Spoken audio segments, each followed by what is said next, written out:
proceed. Call the meeting to order. Duly constituted. First order of business is approval of the agenda. Can I have a motion? Thank you. In a second. Anybody? On table. Thanks. Where does that go, Peter? That can go with respect to supplemental budget requests. So under 6C, it would be an additional item for 6C. Okay, so we'll just plus, is it collateral?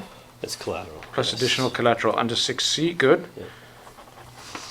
I just had one, item number 4, minutes. Is it not adoption of the minutes? Is that not the agenda item? Oh, you mean the title of it? Yeah, the title of it.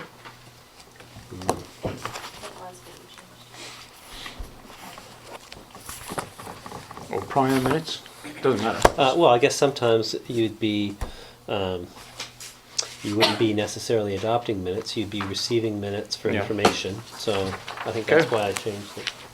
Maybe. And then I have one.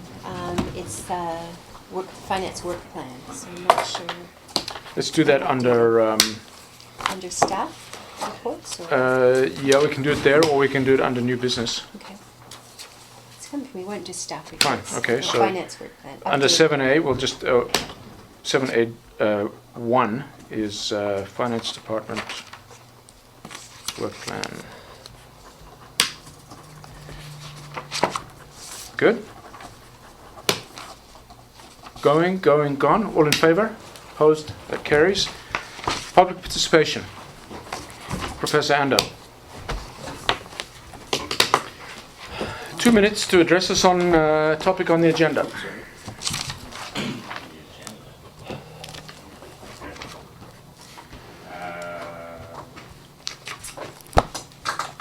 Well, this isn't actually on the agenda. I was wondering when I was going to get some answers to the questions that I asked at the council meeting on the 22nd.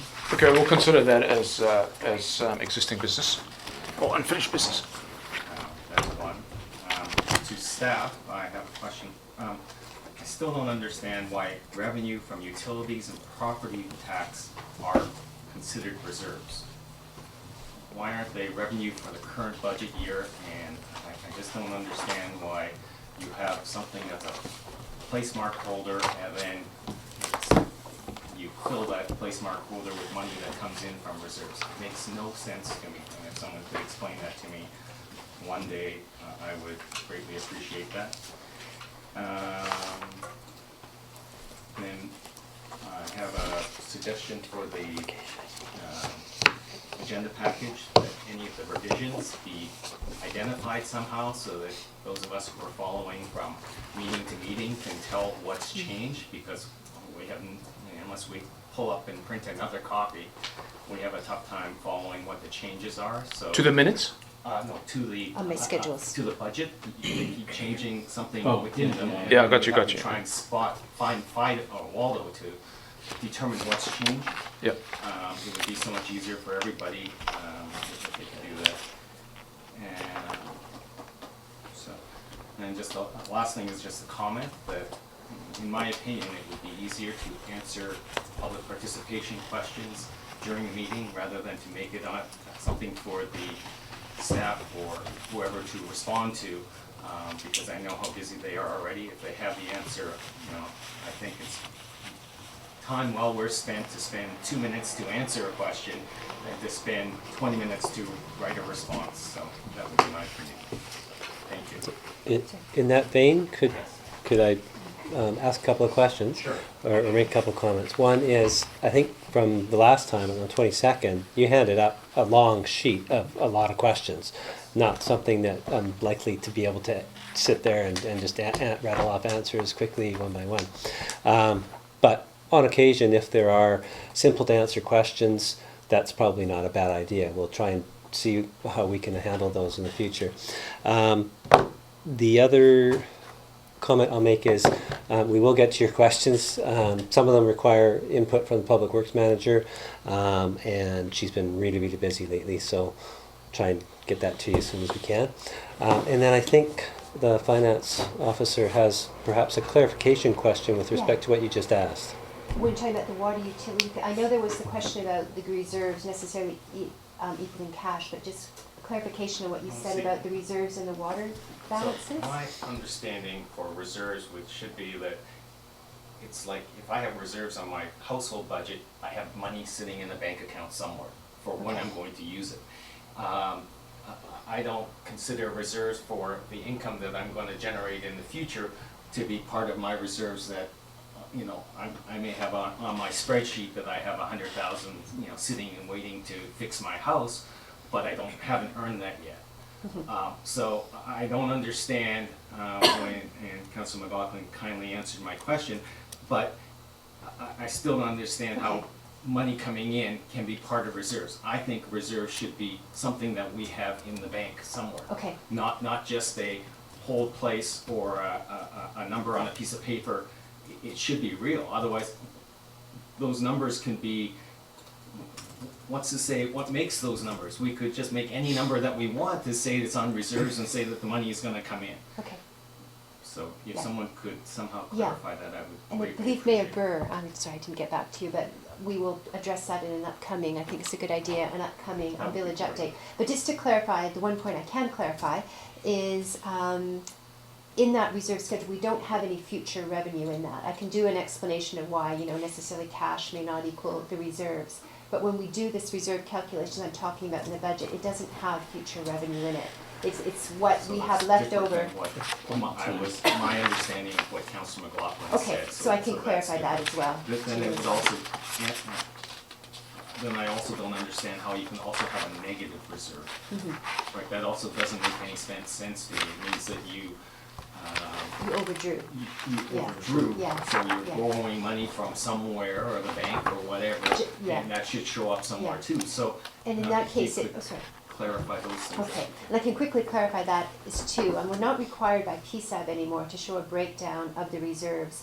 So on the financial statements, we just have the lump sum, but what I wanted to do was I showed it between the water, sewer, and general fund. So the water is in a deficit, and we wanted to show that to help explain why we have to, you know, tax so much for water. We're still in a deficit, but overall, we still are in a balance. And essentially what has happened, that's exactly what happened. We've had to take money from the general fund to help fund water.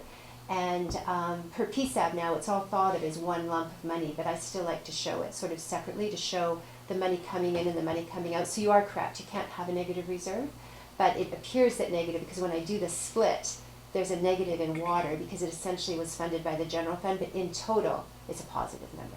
But then we will address sort of the best way to explain, because even as an accountant, it gets confusing why reserves doesn't necessarily equal cash, and that would be in a future village update. Yeah, I think it's quite, Yeah, you it's know, a good I look question. forward to seeing it. I think I understand, but if you were to actually Yeah. show some sample journal entries, cash in, reserve, you know, all that stuff, to show how cash wouldn't necessarily equal reserve balance if you spend the cash on something else, electric lights, that may go some way to answering your question. And also to show that revenue and reserve, one's a balance sheet item, one's a profit and loss item, two different things entirely. So, yes, we will. Thank you. You're welcome. So Pam, you're going to do a Reserve 101 Yes. writing sometime in In the the foreseeable near future? future. Okay. In the near future. I mean, I'm thinking 20 lines, very simple. Yeah. Maybe we high can school change accounting. this. Yes, Yeah, not 101 even. yeah. And we will do So, that. so quickly, reserve does not actually equal money in the bank. No. No, not necessarily, yeah. Sometimes they're very close. Would you say But- often they're very close? No, you couldn't even say that. Because all- You need to see Yeah. the accounting transaction Yeah. to understand why. Yeah, it is, yeah, so we will definitely address that. Okay, so it's within. Okay, thanks, Scott. No more, obviously. Minutes. There are none. No prior minutes. I think they're coming to the CFC on Tuesday. Fine. Okay. Business arising. There's none. Unfinished business. Reserve balances report. So, Pam. let's start with the reserve. Just sort of an overview of all these reports. Just, I think the purpose of this meeting, just sort of quickly look at reserves and the preliminary budget to remind ourselves how much money we have available, and then to jump right into the supplementaries and talk about if there's any additional cuts we can make, which I'm hoping there is, and have a discussion on, we touched on it last meeting, I've said how much money is available in reserves to draw without changing the reserve balance as it should have been a year ago, taking into account we had rebudgets. But we had talked about, I myself as CFO, I'm not comfortable actually with taking that much money, and I think Mayor Burr in the last meeting expressed that concern as well. So getting a comfort level of how much we should draw from reserves. And my main conclusion for that is because we have this IMP, which Infrastructure Master Plan, where we know in the next few months we have to sit down and kind of make hard decisions on what projects we want to do over the next year, how we're going to fund them. Will have to be probably through debt. Now would probably be not a good year to draw down your reserves before we've properly analyzed the impact on the IMP to our future budgets. So that was sort of the overview. So in terms of the reserves, really the purpose of the reserve schedule is to show that we have the 179,000 that I've calculated that we can draw from reserves without changing what we thought the year-end reserve balance would have been last year. It's changed from the last budget, and I do take Mr. Ando's point that I can start tracking the changes, to make it easier to follow. It's been reduced, but that was just a change between, as we're working on the year end, I had to change the accrual for the Build Canada. So it was just a switch between having less money in 2015 and more money therefore available for the budget. So at the end of the day, and you'll see on the next schedule, if you take the 179,000 and the surplus we have from the budget, we still have the same amount of money left, even though it looks like the money available from The reserves have drawn 1136. down. Yes. Yeah. No, not the 1136. The number above, the 179,355, is lower from than the last version. But on the next schedule, you'll see that the money available from the 2016 budget is higher. Okay. And that was just because I had to move something from 2016 to 2015. So these numbers, So- Pam, the 194,695, that was 198 before, correct? It was Third- actually 207. Okay, before. fine. And then the rebudgets have been lowered because I actually had to move some money was actually spent in 2015 Yeah. that I had rebudgeted that I didn't need to. And this is just, it's always going to be a work in progress because we're doing No, the you said budget that. before the year end is finalized. You always And- told us that. Yeah. So just tell me the 179,355 in the table and in the lines below, 179,703. What's the difference there?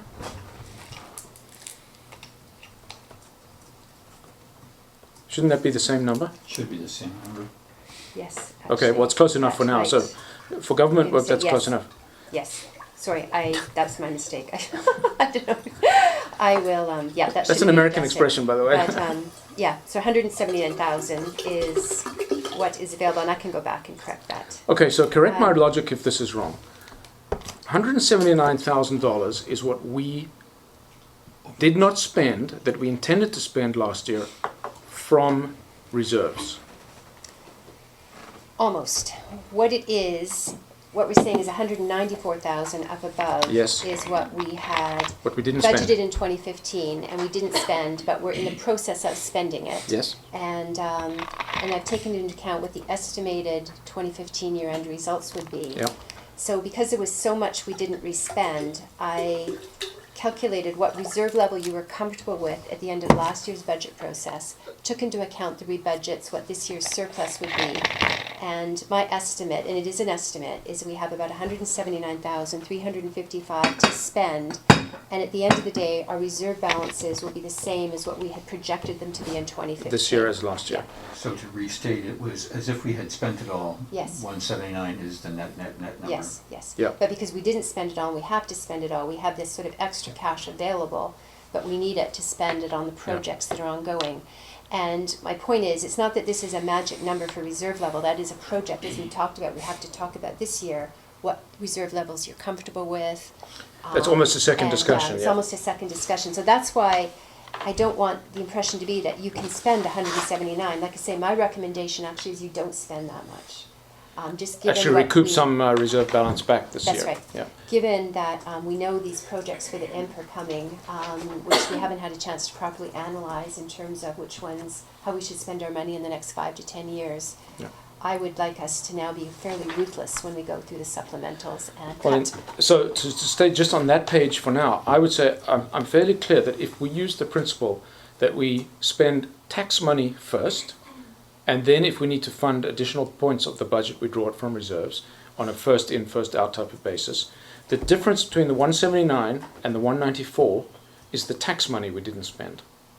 The 179 is the reserve money we didn't spend, and about $14,000 is tax money we didn't spend. In that, reserve money would be spent last. And I have to be honest, I'm not sure if that's correct. I'm pretty confident that's okay. true. So essentially Need a what bit this of tells me, analysis. if I use that sort of first in, first out type of principle, we didn't spend $14,000 worth of taxation from last year, which is pretty good, but we certainly need to spend that, because that's some project that was taxed for. Because that's sitting in reserves right now and shouldn't be. We said we raise the money and we're going to spend it. Then the question is, how much more of the remaining number, 179, do we want to spend? Right. So, correct. So if you go into the next schedule, preliminary budget, again, really I attached all the schedules, but there were minimal changes. If you go through the summary page on page 6, you can see that we now have a surplus of 90,566 with a tax rate of 5%, and then if you add to it the 179,355 from reserves, you're left with a number of 269,921, which is essentially available to spend if you take the full draw from reserves at a 5% tax rate. Sorry, you lost me. Okay. I if see you the go- 90,566. So if you go back to the reserve schedule. 179. Oh, I see, it's and not the on here, 170 okay. Oh, yeah, I'm sorry. The 179,355. So, which ties in within like $50 of what the schedule showed last, at the last meeting. It's just a question of moving something from 2015 to 2016, but you still have about $270,000 to spend with a 5% tax increase, but withdrawing everything from reserves, which I'm saying I would prefer I don't it think if we're you there didn't do yet. that. So what is the 194 number below? That's That's just that the amount number. that Okay, we're got it, yeah. rebudgeting. It's a net That's just sort of a rebudget. That's the net reminder of, rebudget. we taxed for that last year, but, and we knew when we taxed for it, the projects were multi-year projects, so this shouldn't be a surprise, but we have 194,000 worth of things we had to rebudget, mostly for Build Canada. Now, we spoke about you having a model here that we could type in Yes. the tax increase. So, unfortunately, there was no laptop and everything, but it is going to be a fairly easy calculation, Okay, which so I you- can do with my calculator. Essentially, we know we have 270. Let's say we want X amount of supplementals. We take the difference, divide it by 11,000, and that's the extra taxation you have to have on top of the 5. Right. So we are right now, we're debating two things, what to spend and how much To of fund it it, yeah. to fund from reserves. That's right. And That's right. the only other alternative is to fund from taxation. That's right. Okay. And then the other piece to think about with the reserves, like I have the total of the reserves here, but we do have that column gas tax money with 109,000. In 2016, there'll be another 55,000 going into that. And we do have to spend that on projects, not necessarily this year, but that is money that if, we do identify a project that we, a public works project, a capital project we wanted to spend money on. If we do take from reserves, I'm recommending that that's what we take it from to spend on capital. But that's really, That's that's a restricted reserve. It's a semantic issue. It's almost semantic, yeah, it's still money. It is, but I just think perception-wise, we Yeah, can sure. say this Let's is get down to as that opposed nicety to. in the last Yeah. 5 minutes. No, exactly. That's a good problem to Yeah. have. And certainly So- we want to spend money that is restricted on stuff that's allowed to be spent, so that we spend our unrestricted money last.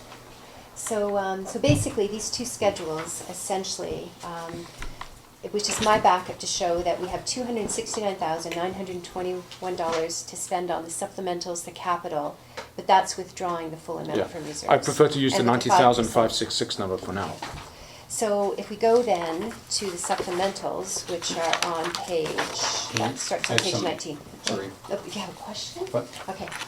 only if I Yep. follow in, my wife would accuse me I never do this, if I follow in linear order. The next piece is the preliminary budget, which you had the picture of the With the summary, 90,000. yes. Yeah, the summary. And I had two things I was going to quiz you on, and this was also partially for the CAO. We're currently advertising for a works manager position. Yes. And it'd be nice if we hired somebody on the 11th of April, but it's likely we're not Yes. going to. And we know what the staff model is. Yes, we have vacancy And we think we know what the prospective applicant will be paid. My thinking here is that there is maybe a $10,000 to $15,000 differential here. Would you, There is. It's what we call a vacancy adjustment, and there's mixed that was a new one. vacancy. We definitely do have it in our back pocket. It's nice to, because hopefully it will just be a small amount that we'll only have a month without a, I'm only thinking public that works that difference manager. is a point. yes, it is a point. But then we don't know what the new salary of this new person will be, and it's sometimes nice to have that flexibility. We might, if it goes on longer, then we may have to hire, not necessarily interns, but get extra help in. So it's sometimes nice to keep it as a cushion, but you are exactly right. If we really start narrowing down, we could reduce Not it if we by have to tax for 10,000. it, but Yeah. yeah. I mean, I would agree. If we knew it was going to be Carl- 6 months Carl before we and hired. Pam, if we hold this one till we do our first run of Yeah. calculations, would that be? But so currently the staffing budget in the model is the original staffing. It is. Budget, So okay. it's a full-time public It's- works manager. It's the fully loaded baby. Okay, Helen, I know you've been being very patient. I'm even more confused than ever with, especially with regards to reserve, because you mentioned that we have to determine how much to fund from reserve. That's what we're trying to figure out now, right? No? No. How much We're to trying to fund get to, we're from trying to get to the reserves? final ask number first, Yeah, so the and then we'll process. force yeah. it back to the revenue and the cash. Yeah, like basically, you are right. That's a very gray. It's a judgment, and there's no right or wrong answer. It's just how much you're No, comfortable but drawing my from question is- reserves. Not even knowing what reserve actually is. So this number, 1.136, Yeah, ignore that. reserve. Yeah, Yeah. That's It actually could- not the reserve balance. Oh, That- okay. yeah, that was just a calculation I did. So what is the reserve showing- balance? That's what we said the reserve balance is worth. Yeah, so you are correct in the sense that that's what we said they would be at the end of 2015. So that's how much we can draw from reserves. So at the end of the day, they'll still be at that level. It's an estimated level at the end of this year. Yes. Yeah. But my question is, what does this number mean? Because if it's not actually money that we have in the bank. Well, it essentially is. We have more than that much money in the bank. What we're saying Oh. is, it's a combination of surpluses and money we've taxed for that sits, and money got through grants that's sitting in the reserve that is accessible. But you like that base Okay. amount of grants. It is challenging because we haven't had the discussion yet of what we think the reserve balances should be, which will be coming this year. And all municipalities struggle with that. What's a feasible amount? But essentially, you want to have enough money in there, bare minimum, to cover emergencies. So this is money that is accessible to us. Yes. Okay. It is. So I think the process, we go through the supplementals now and try to be ruthless and make cuts, and then that can be our starting point to determine what the tax rate would have to be Yeah. at varying levels of what we draw from reserves. Actually, Pam, to this point, would it be fair to say, to Helen's thing, just to really narrow it down, it legitimizes where we're taking the money from versus pulling it out of thin air? Yes, in a way. We're defining, we'll get a portion of it from taxation this year, and then a portion of it will come from our reserves. Yep. But the added complication we have is because of the state, the infrastructure master plan is here. We know we have these huge projects that we need to do in the next few years. And that's why, even though we're doing this budget, because I won't be able to slot that into the 5-year plan, we'll probably have a budget amendment in the summer where we then say, okay, these are identify the projects we want to do. This is how we have to fund it, probably through debt. And then we will do a budget amendment, because in order to actually get the debt and even apply for projects, you have to show how you're going to fund them. So we already know doing this budget, we'll have to do a budget amendment in the summer. Okay? Yep. Okay, good. Just before we move on page 16 and 17, Pam, it says draft water and draft sewer budget. Those aren't draft anymore. Are those not final? They're final in the sense that the revenue portion is, but technically we could still Play with the expenditure. play with the expenditure, fine. and it would Yep, either yep. be, a higher surplus or a lower Yeah, good, good. surplus. Okay, that's. I can go back then, so let's just, the public works manager, whatever that fancy absence term was. Vacancy Vacancy adjustment. adjustment, I like that.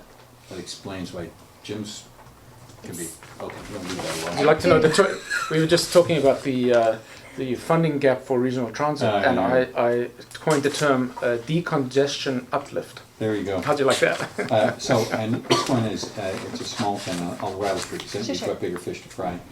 I think lost in this, of course, just my personal little soapbox, Central Beach washroom is lost in all this, so out of the existing staff stuff, but things can be painted by staff. Lost in the many talks is the extra garbage pickup for long weekends and things like that. And I'm prepared to just say nothing if I can get two nods from the people on my left that there'll be at least 3 day a week, Friday, Saturday, Sunday, extra garbage, extra washroom cleanup. And I'm thinking it like this: if it was to be, dare I use the word, contracted out, from June the 15th to September the 15th is 3 months, 4 weeks, 3 days per week, Friday, Saturday, Sunday, arbitrarily saying 3 times a day, which is lots, it comes to 108 times. And if you multiply that by whatever number you think we could contract this out for, arbitrarily pick $25 an hour, it comes under $3,000. Well, it would have to be Smith Wright, like we're under contract with Smith Wright, so Smith Wright would. Every piece of pick up- garbage in the village goes through Smith, right? So, Go ahead. just during the week, we'd have public works staff, so perhaps Okay. on a Friday, it would likely be then, because Okay. it would be bargaining unit work. On the weekend, when they're not available, then it would be contracted out. So what that looks like, I'm not 100% sure, but we are going to be dealing with that RFP very shortly. I'm not trying to push this to a resolution that it's done, but I mean, clearly the garbage piles up in the summer, so, I mean, can I leave this with the board? Yeah, and I'm not sure what we have in terms of where in the budget our allocation would be for our Smith Wright contract. So What's in the solid waste budget, If we so. be quiet and move on, if Shauna marks this as an action item to come forward, that we see in the next thing and you Investigate deal with the it when you deal with cost it. of Yeah. I mean, it's a implementation small of number, garbage. but it's a big number when there's 5 cans full. Yeah. Right. And the last item on this one, and this is partly because Helen was on and off and all the rest of that, and I would refer to page 11, which is the bylaw services, which was 12, now goes to 15, and we were dumping the parking stuff, but I thought we were going to increase the bylaw aspect of it. That's in the supplemental request, so this is based on the 15 hours a week for 24 weeks, and we have $6,000 in the supplementals. And I at didn't this see time. it because It's under where the I parking study- didn't see it. Thank you. Be quiet. Okay, let's move on to the meat of the matter, which is the supplemental budget Yes, requests. so for the supplementals, and I can maybe highlight the changes I made, and then we just take it page by page. Previously, the requests on page 20, we're requesting 319,000 now. So just to keep it in perspective in terms of the quick calculation, not suggesting this number is going to stay, but the difference between the available cash and the supplementals divided by 11,000. We'd have to increase taxes 4.5% over the 5, so 9.5% tax increase to cover off all these supplementals and take the full draw from reserves. So that's just to sort of give you a feel. I'm not suggesting we do that, but this is what the $319,000 equates to in terms of taxation. But like I say, we're going to be going through and cutting this number, right? So Yeah, I prefer to view this as what is it going to take in terms of tax increase. 21%. Yeah. okay. Well, I make it more 31%. I just took the 90 that's cash net balance off the budget. Oh, that's right. I forgot about the 19. Sorry, you're right. So yeah, 21. yeah, and so I mean, I think what this discussion will ultimately turn into is what tax increase percentage number do we feel comfortable with, and what would the resulting draw on reserves be? And if we feel comfortable with that, that's the budget. But if we don't feel comfortable with either of those numbers, I think it's going to be an issue. So I think we get to that determination by going through this one last time in terms of the supplementals, because there's some tweaks, yes, in the budget in terms of garbage collection and so on. We'll treat them as supplementals for now, and then we'll have to see what comes out in the wash. And if we Might can I live with that, recommend So- we individually do a 1-minute max talk? Well, I thought maybe Yeah, to we've got to start speed with, through I could this. do sort of an introduction of each Yep. page, and this Yep. is where maybe staff haven't done this up to now, but staff were going to make some recommendations, if that was okay. for the first time, First time this year, I did a lot last year, but so far staff haven't made recommendations in terms of what to cut. oh, I So see. have Okay, some, okay. if that's Nothing all. new. No, nothing new. Okay. Okay. Okay, fire. I had sort of done a little blurb at the bottom, but Peter and myself and the fire chief met last week to go over his budget and get sort of a reassessment of his priorities. And we had talked about this at the last meeting, but in terms of the burn building, we just felt it's close to being finished. There's currently a stop work order on it, so just doing what we need to get that stop work order removed and finishing. And we thought it would also help with fire morale because it's seen as a big attraction to have a burn building, and the fire chief did really support that. So we've added it back. It had been removed, but we've added it back at 30,000.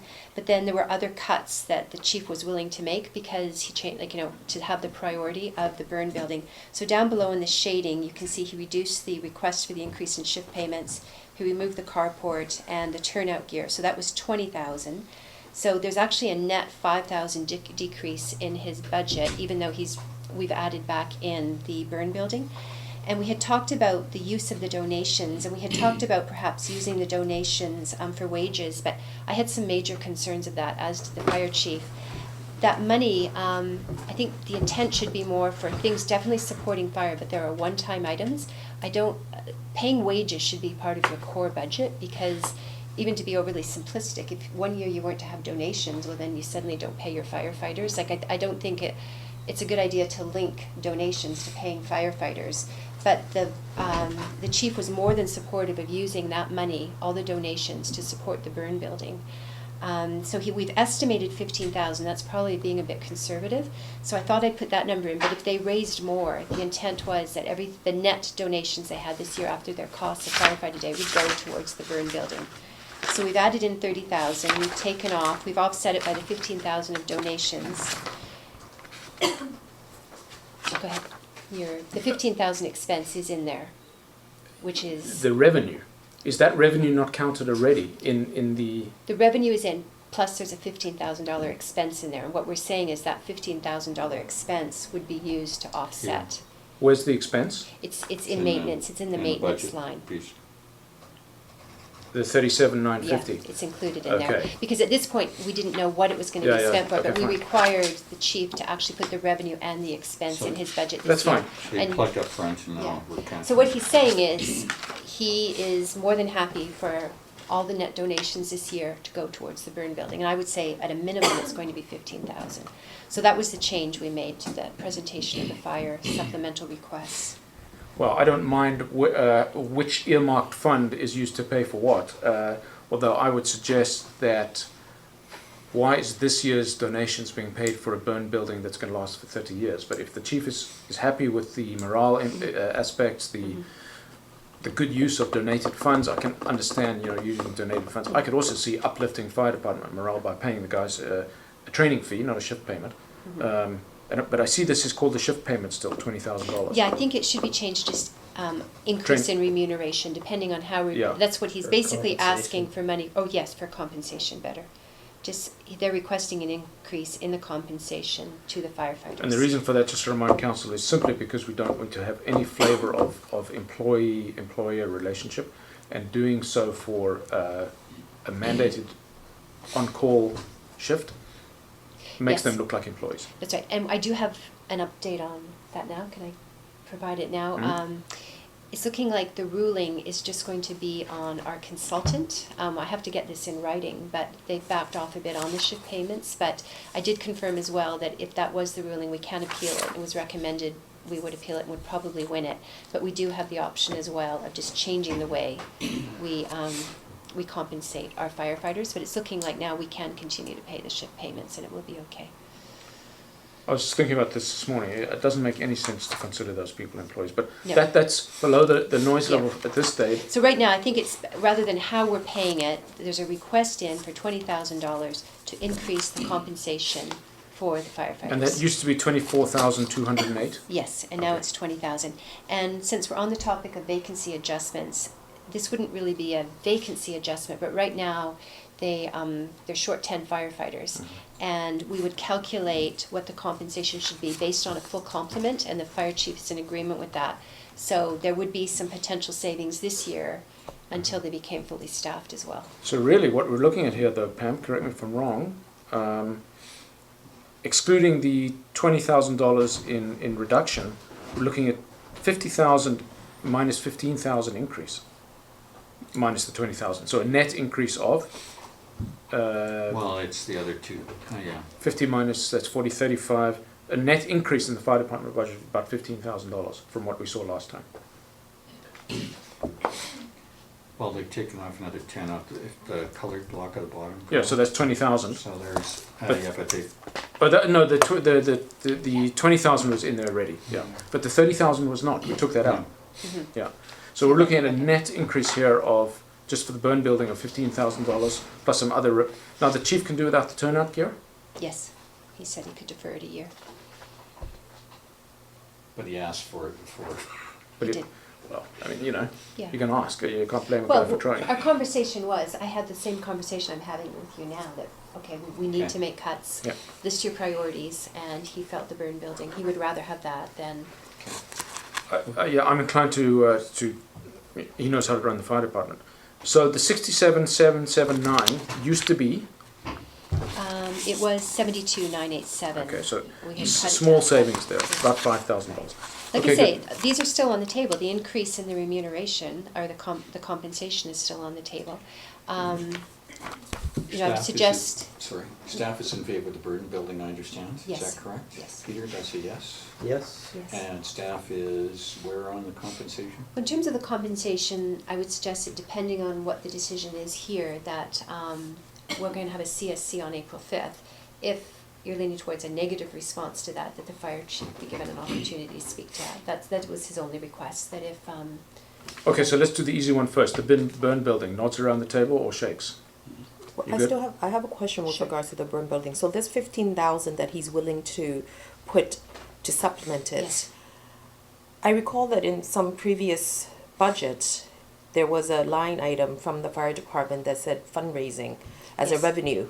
So have we popped that into a line item as revenue, and then now it's Yes. also here, so we're Yeah. It's not being double counted though. but it's Yeah. not been double no, counted. no, but thank you, Okay. I double checked that myself. So So we we've have, taken it out of on the fire operating budget, we have all the revenue, estimated revenue from donations, plus the expenses coming out. And what we're saying now here, those expenses that we've already budgeted, we will allocate to this, the 15,000. So that he's only asking for a net increase of 15,000 to pay for a 30,000 building. Although we've also And said that the donations are village revenue, so it's not really. No. It's, Oh, no, it's- but that's right, we're not hiding it, we're saying that that's his recommendation. And How I to think it's a earmark good, that money, and I yeah. think it's a good use of donated funds. Yeah. If people are making donations and they see a tangible asset they're contributing to, I think people would be okay with that. Okay, so I got it. Sorry, Keep if I going. can just add one more thing.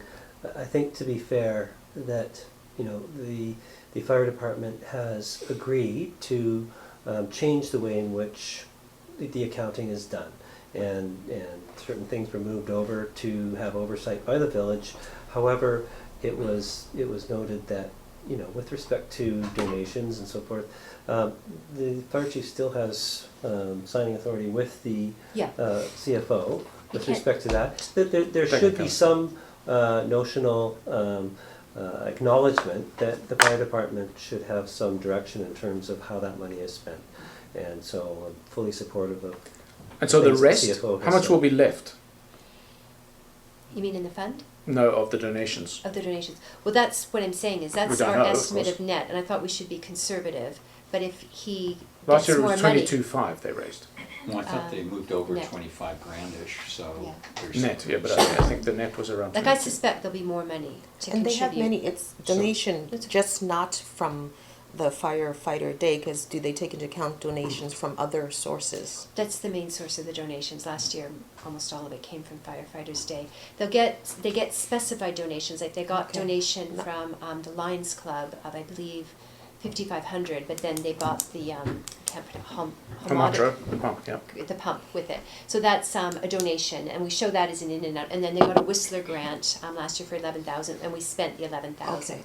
So sort of just So this is generic- really just firefighter donation? Yeah, basically Okay. ones that aren't specified. That This it's is a discretionary donation or money. Discretionary, yes. Okay, so I saw a nod from you, Fred. Ron? Burden building, yes. Yeah. Helen? Yes. Yep, same. Okay, so that's not a decision, but that is going to guide our recommendation to council. Recommendation to council. Okay, good. And then what about the $20,000 increase in shift payments or compensation? Or a reduced amount, I mean, there's options. Okay, well, I'll go first on this one.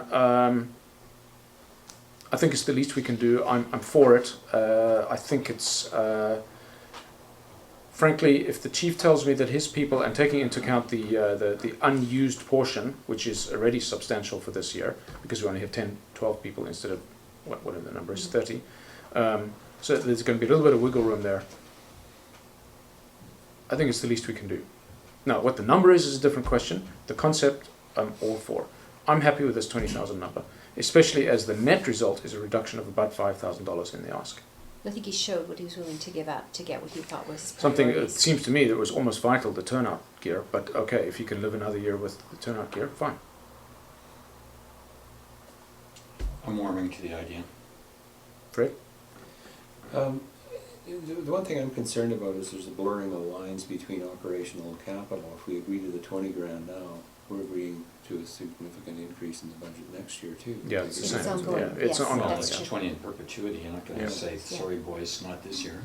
It is a good point, and agreeing to operating, it's then, and staffing, it's in the budget, as opposed to a one-time burn building, like, we're not gonna have Right. 30,000 in the budget every year for the burn building. Pamela, I think Fred's right. I mean, if this was to go this year, I mean, clearly the 20, we're not gonna ask them to give it back. So it's gonna go in the operations next year. This is definitely an increase in operating budget, but it's the only operating budget item, I believe. Correct, Pam? I think everything else is yeah. categories. Other than gas. Well, there's Yeah. should be a number of things. in What's, it operating. is, what we'll do is, in terms maybe. of the impact on taxation, there's no impact, but we then have to go into this and pull out what's truly capital and just put it Yeah. slotted in a different place. But in terms of how much money you have to raise, it has no impact, other than the ongoing implication, which you'll see in the 5-year plan. Yep. Sure to Helen saying yes or Fred closing. I'm warming to the idea in the spirit of moving along. Okay, we're getting close to where we need to decide on number 2, but good, yep, Fred? Well, I'm okay with the 20, with the idea that if they don't get their roster back up and they have some excess, I really think they should be putting that money into their turnout gear, because you are right. Well, we just wouldn't spend it. Theoretically, he should have an overwhelming bunch of applications for the burn building. Yeah. So he's jumping around. Well, I think there's revenue expected for the burn building too, So, for you other know, fire departments. I think where I'm warming up on this, I mean, I can see that staff's been working very diligently on this with the thing, so kudos. Good point, yeah. And the chief's been doing his thing, and at the end of the day, we know there are other issues with the executive of the department, so I'm there for now, and if this goes to operational, that's fine too.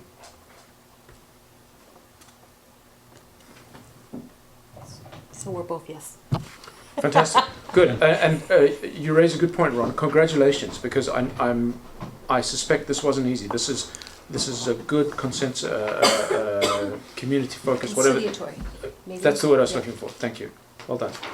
Okay, good. So we'll move on. Wait, before we move on though, I had spoken to Andrew yesterday and he mentioned something about he refers to this contingency reserve and that he can do sort of whatever he wants with it. And I said, I don't know what what Pamela's you're. got to do some forensic work on that. Yeah. I think maybe what he was referring to is the donations and the, No, he says Fire in the, account. currently in the bank, I don't even know what bank, there is a contingency reserve that he has at that. I think he's referring to that bank account that we're talking about, that Oh. he has signing authority on. And this was, again, the concession that he made this year, highly recommended by our auditor, that I have signing authority on that account now too. And that's where he's offering up the 15,000. And I think he just didn't want to see it be used to fund wages, which Peter and I supported. We felt it should be used to fund one-time So items. he's like- offering the 15,000 from the current, so this 15,000 isn't coming from the 2016 fundraiser.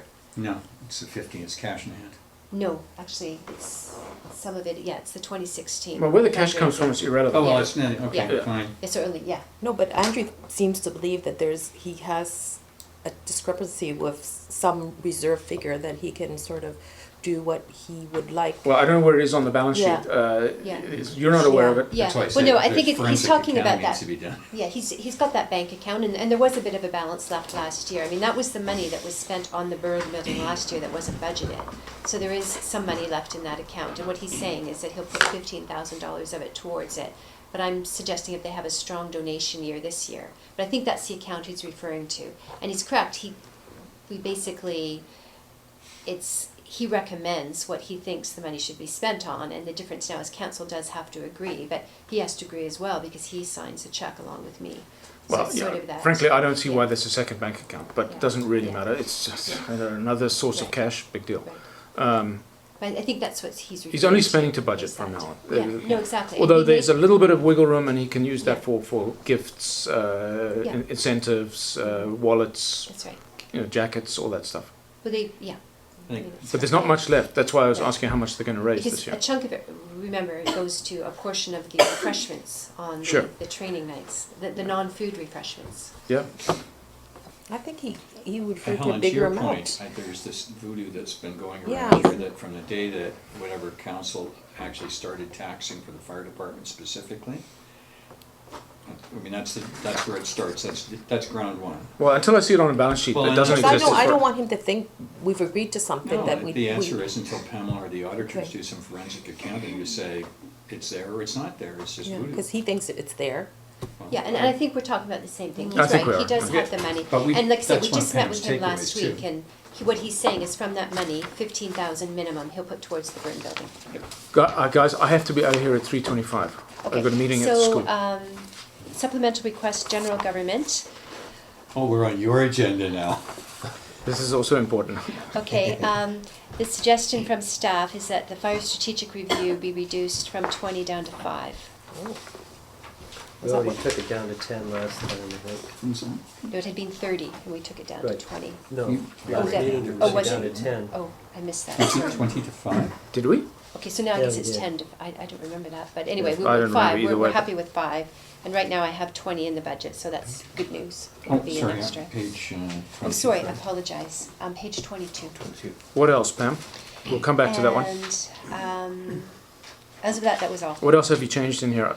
Oh, I haven't changed it. Nothing. Oh, yeah, this stayed the same. This stays the same? Yeah, this was the same from last time, and our staff's recommendation is we reduce the strategic by 15.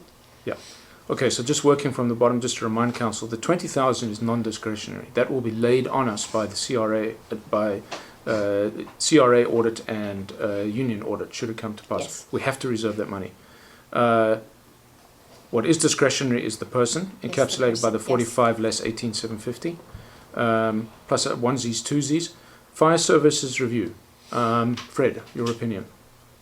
The number that I see here is 20,000, although Peter reminds us that it may have gone down to 10, and staff is now recommending 5. What do you say about any of those numbers? Well, I think five grand goes a long way, quite frankly, and in as much as the department hasn't changed that much since the last review, it should be a lot easier. And if the author of the last review is still around, maybe he could do a supplemental. Well, the reason I started with you was because you're so close to the fire department, but I'll just remind us all that we're facing an entirely different situation of increasingly white collarization of the village, no volunteers, the fire chief needing to retire at some point. We're talking about a fire services review that tells us if and how we're going to have a fire department. So this is not Mickey Mouse, what color should we paint the building? Well, I can tell you that in terms of what you've just described, that's not a $5,000 number. That's my point. So, That's my point. well, it may not be a $20,000 Well, report either. but it's certainly So, not a 5. But in terms of 2016, I think that what we're okay going forward with for 2016 is working with current information, past information, working with the fire chief and the department's lead trainer, and working through some of the stuff, and where necessary, we will probably need to update some information and get some further external consulting opinions. That's what I'm anticipating, but I'm anticipating at this point that we can probably narrow that focus for 2016 to get through this year and get us to a certain point.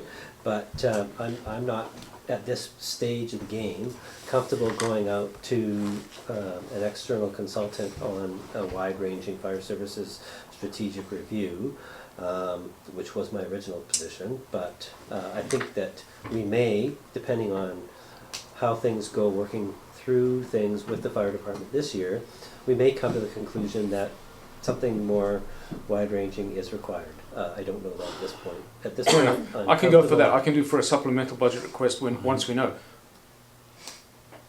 We cannot hold an expectation that anybody's going to be here. And if the fire chief departs, we face a whole different kettle of fish. But maybe we'll cross that bridge when we get to it. Although it would be very nice to have the information in hand when the time comes. Because I know for a fact that at some point, our current virtually volunteer fire chief is going to retire. And then what do we do? And I would like to know the answer to that question sooner rather than later. Well, if I could be so brazen, I don't think we will get an answer to that one, because there's no holding anybody accountable on any of this, really. What people want to do with their time is up to them when they're volunteers. But to the point Peter's making right now, Oh, it's me. You don't recognize your own ring? what I'm sort of seeing, if I can read between the lines, is if you do $5,000 worth of study now, get all your sort of ducks in a row now, see how things are working out, and then maybe next year if you do another one, add on to that, you might come up with closer to where you want to be. But I think what we've just approved or agreed to in the budget beforehand is going to do more to retain what we've got now than anything we've been doing in the last couple of months. Sorry, you can't leave because you haven't budgeted a study. Well, if he goes, he goes. I mean, he could be hit by a bus tomorrow. And then what do we do? Well, run around with their heads cut off. I don't know if it makes sense of it. I mean, you can't worry about the future. You just deal with it. You can't worry about the future? Are you kidding? Yeah, I never know. Well, in that vein, a new deputy fire chief has just been appointed. Will be in Is this a secret? today's It's village Neil Long. update. So, Really? yes, I didn't know that. I don't want to steal the thunder from the village update. But- Yeah, so he is working on some sort of secession plan, and Yes. then I think he's some other strategy of It's the first I've heard of it. I guess the mayor's the last to know. Well, that might of be something. recruiting some new homeowners. Like they're gonna have a homeowner drive. So Home drive. Well, there's no reason to let me know any of this stuff. I'll just sit here and worry about myself.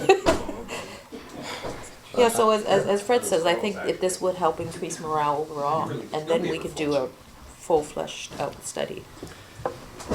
As far as I'm concerned, and far as I know, morale's fine. Am I wrong? We've been I told it would hasn't been fine. I would say it's not what it used to be. Okay, well then I'm at a complete loss as to what to go for. I'll go for staff's recommendation of $5,000 study. So Because I have no clue. I'm pissing in the dark. Where? On this $5,000. No. Is it windy? Is it cold? I sure as heck hope not. Shauna, have you minted that? It's on the tape, it's fine. Okay, so, Good, yeah, so that was that, staff's recommendation, 15,000 reduction there, and, so now that, the 20,000 is in the $77,000 number, right? it is, yeah. Okay, good. Yeah, whether or not I missed it, it should have been 10, it was in the number, so That's it the is a number that we see there. 15,000 reduction to the numbers showing. Okay, last one, office assistant.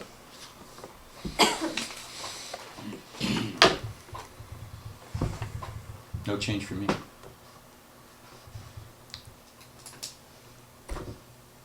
I don't know the needs well enough to be able to say yay or nay. It's a $25,000 item. Well, 25? no, it's a 45 continuous. Continuous 45. Yes, to Fred's point of committing ourselves to future spend, yep, correct. Helen? I mean, similar to what Fred says, I still don't know exactly what this person is going to do, and then actually reviewing the job description, I see at the bottom there were a lot of items that we said we needed this person for because we're going to implement certain things, but we're not going to be doing many of these things in 2016, so I don't know if it's a need to this year to have this person.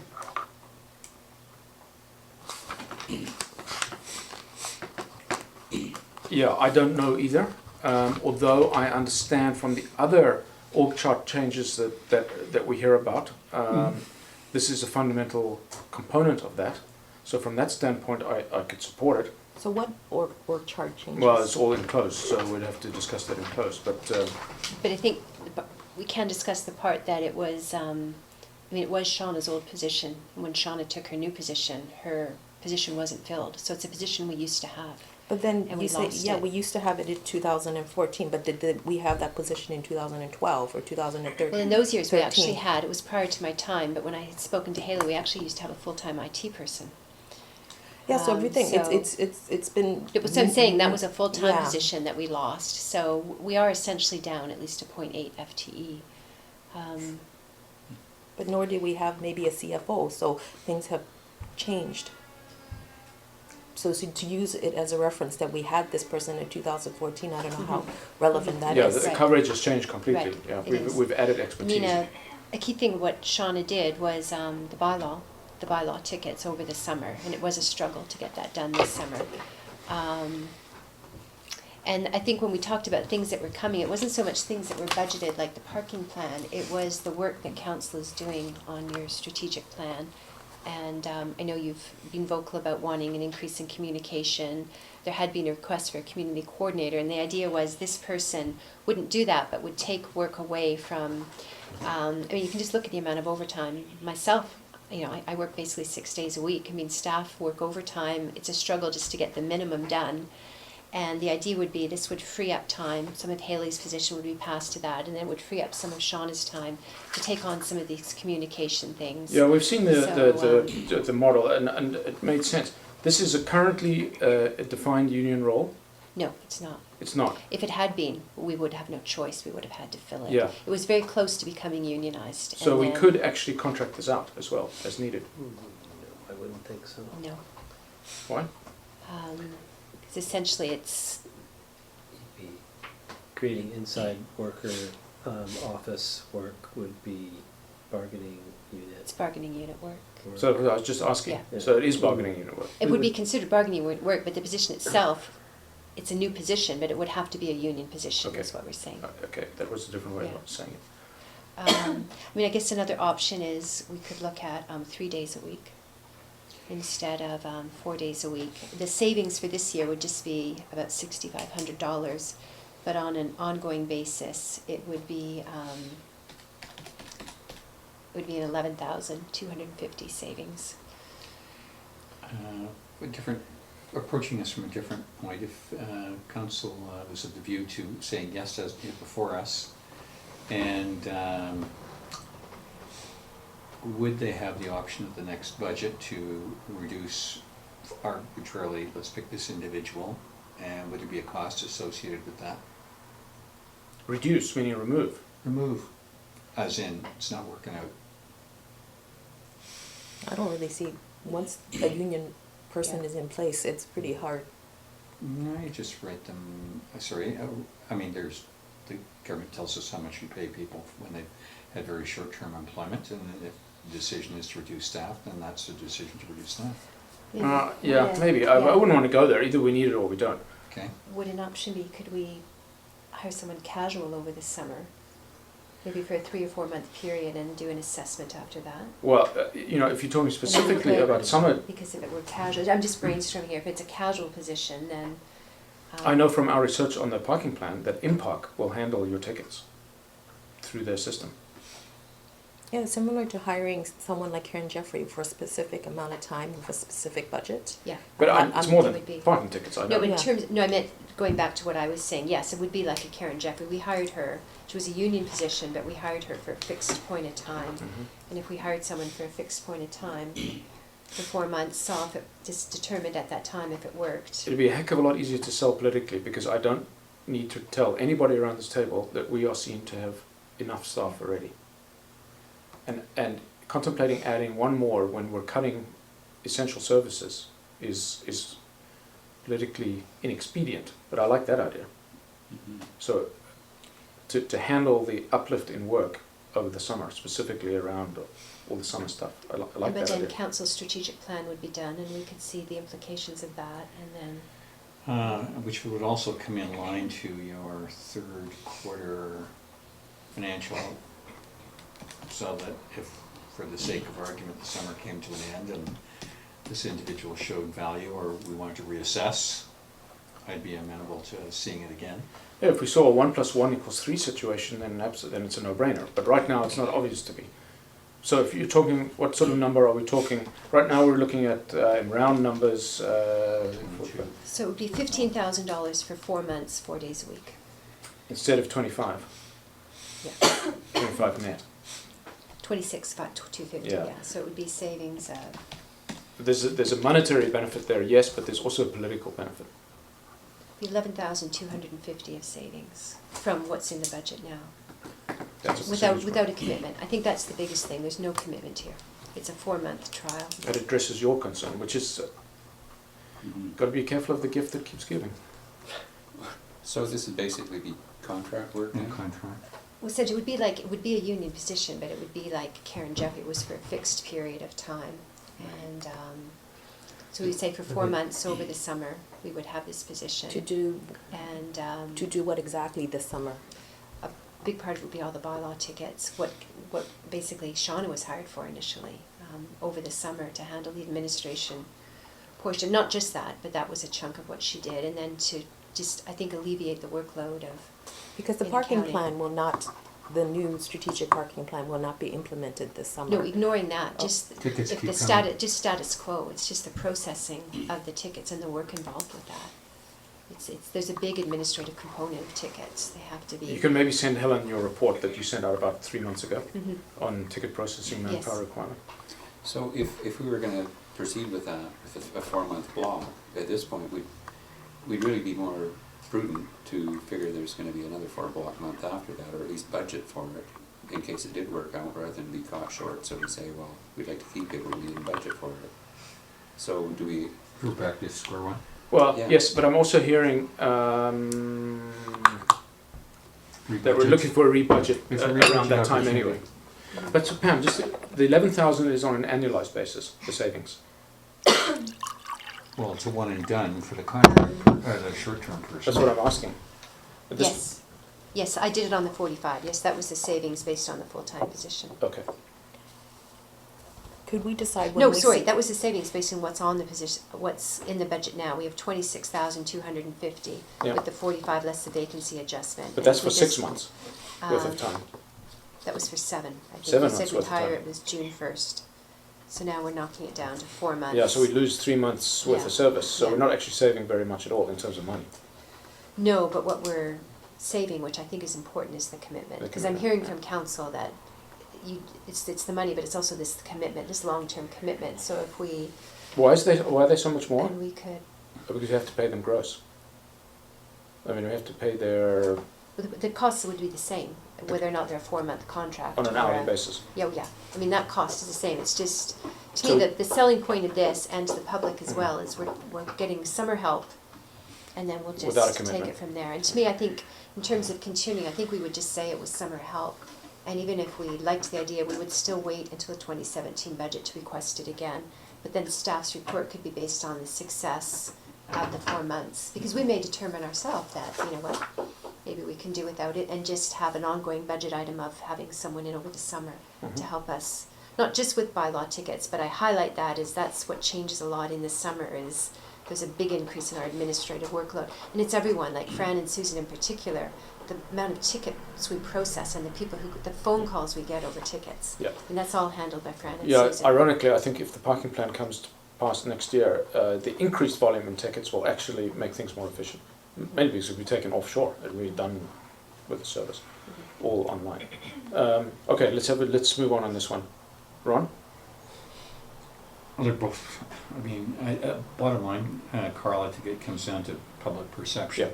I think that's the issue. And that's the issue. So I think purely on the issue of public perception, I think a contract person or if staff's recommendation is reduced hours for, Which I think staff's recommendation actually might be a temporary person. I mean, I see the issues and I mean, we think we need this person, but So it gives a if we were chance to gonna do test the- it out without the commitment. temporary person, the 26,250 number becomes what, 15, 15? so it's a savings I would of be fine with 15.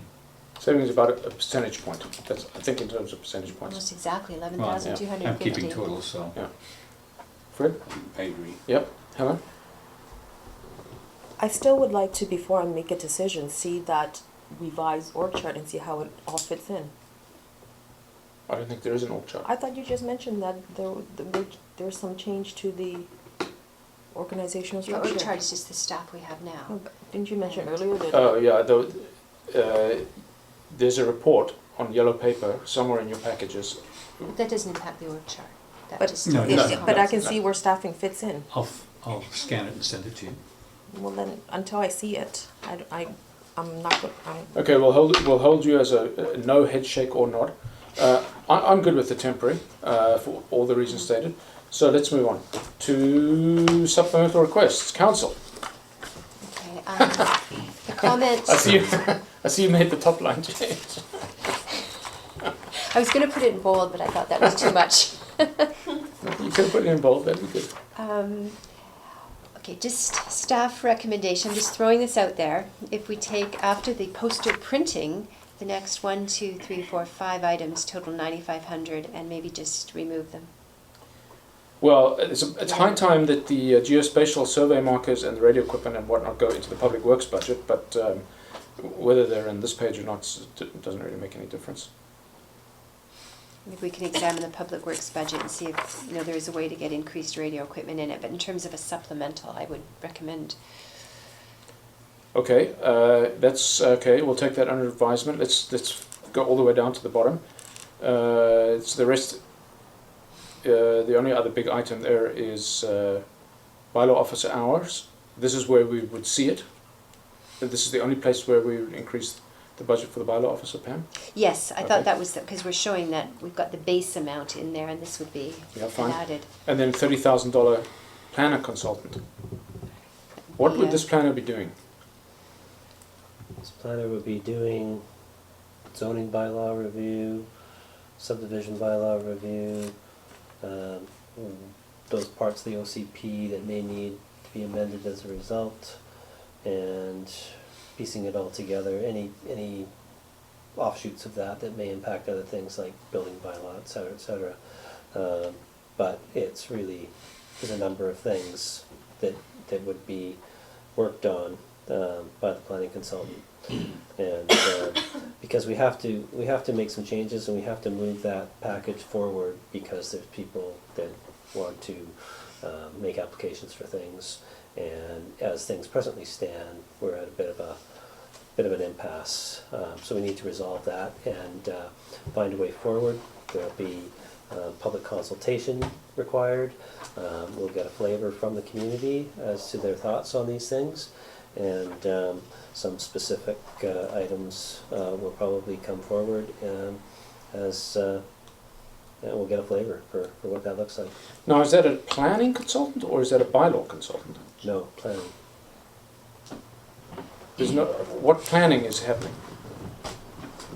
It's a planning consultant that would do that work. They would call themselves a planning consultant. They wouldn't call themselves a bylaw consultant. But their skill would be as a planner.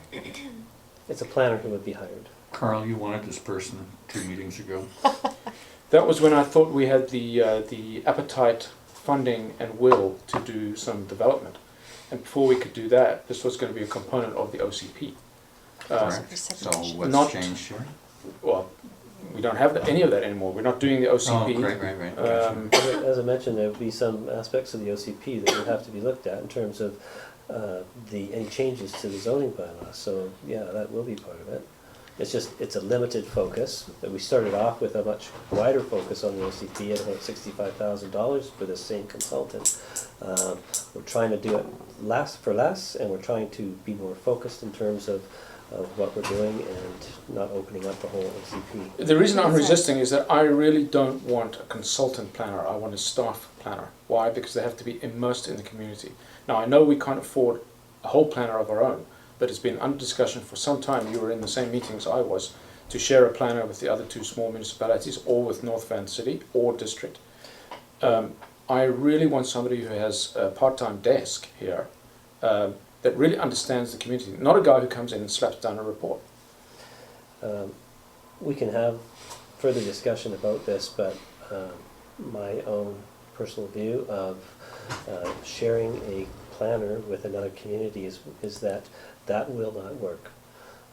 It won't work because one of the communities will have to have that person as their employee, and then that community is essentially contracting out the services of that person.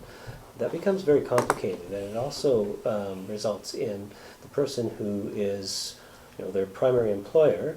That's their first allegiance, and I've seen in the past, in previous places where I've worked, there's lots of good intentions about sharing staff, sharing services. It's talked about at the regional district level all the time.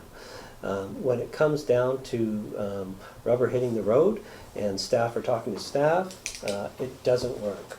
People are jealous of their own resources, and there's all kinds of collateral issues that come up, and it's not a great idea.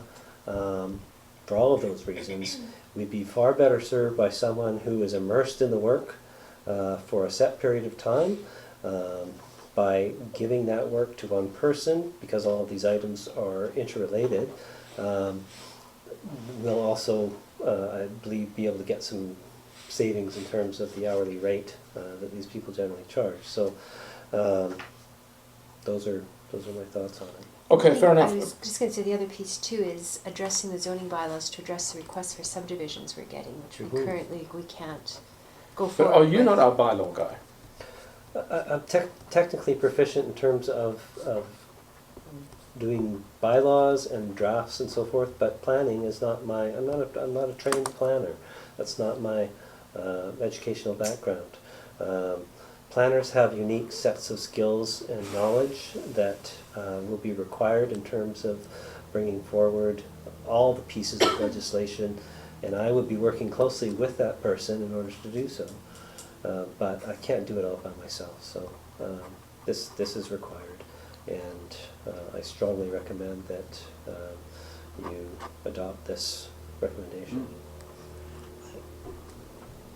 I have a couple of questions. So would you be able to tell us which bylaws which bylaw this person will be specifically working on this year? As I mentioned, there'd be a number of them. There'd be zoning bylaw, subdivision bylaw. We need to have a whole raft of development procedures, so we should have a development procedures bylaw. We should have DCCs. What's DCC? A development cost charges bylaw. And that in and of itself is usually a very significant piece of work. The province requires that municipalities provide a report or justification that you have to support the rationale for the development cost charges that you want to charge. You can't just make up numbers or look at somebody else's numbers and say, yeah, we'll just charge that. You have to support it. So there's a lot of work that goes into that alone. So all of those things are things that fit together with one another, and would have ramifications for other things, like, for example, secondary suites bylaw, which is part of the zoning bylaw. We have a separate zoning bylaw for Brunswick Beach, which needs to be rolled into the Lions Bay zoning bylaw, and I'm probably missing a few. Building off the top of bylaw? my head. Pardon me? Building bylaw? Yeah, I mentioned that, I think. No. Yeah. So would we say to him or this consultant that we would like, these are the bylaws we want you to do? How much would it cost? Or do we say, okay, we're going to fund this, we have 30,000, what can you do? Well, we'd hire them for 6 months, right? So what if for 6 months, if they take 6 months to do one bylaw? Well, hopefully we manage them properly, but We'd have to get a variety of quotes, it's per our policy, so so does we it would work put out like- a There's request a- for a quotation and just say that this is what we want, how much would cost, and then we'd fine tune it from there. so these people exist, and for the amount of work that needs to be done, you think 30,000 is an adequate budget? I think we can get it done for that. If I'm wrong, then it will come out in the wash, but I think that we can get it done or get most of the way there anyways. And this kind of person exists.